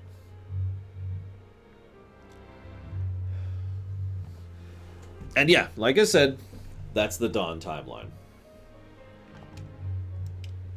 Now, I do like that better than vanilla. I do like that Elseworlds version better than the vanilla timeline. It fills in several holes. It makes more sense. I like the themes better. In fact, the theme of sacrifice is still relevant. It's just it was sacrifice with purpose. Blah, blah, blah, blah, blah, blah, blah. But that being said, I do have to admit, in the interest of fairness, that I think one of the reasons I am so positively inclined towards the Dawn timeline is because of how much I don't like the vanilla timeline. The background, the plot, and the setting of the vanilla timeline. Whereas I feel this, the Dawn timeline's plot and whatnot makes more sense to me. It's still, I mean, I'd still poke holes in it and I'd still make fun of it. But I wanted to share that with you guys, so I hope you've enjoyed. This book will be coming out in October, I think, in English. It just says fall, so I don't actually know when. It's been penned by Jun Eshima, which is actually Emi Nagashima, sorry. It's being published by Penguin Random House. It's going to be on Amazon, usual, blah, blah, blah, blah, blah. And you'll be able to read all the details that I have. I admittedly was skipping over a few specific things. It also is going to contain some artwork. You'll see pictures of several of the characters, including Solara. The character wasn't even in vanilla at all. There's also a final picture of Noctis with Lunafreya and his children. Because, yay.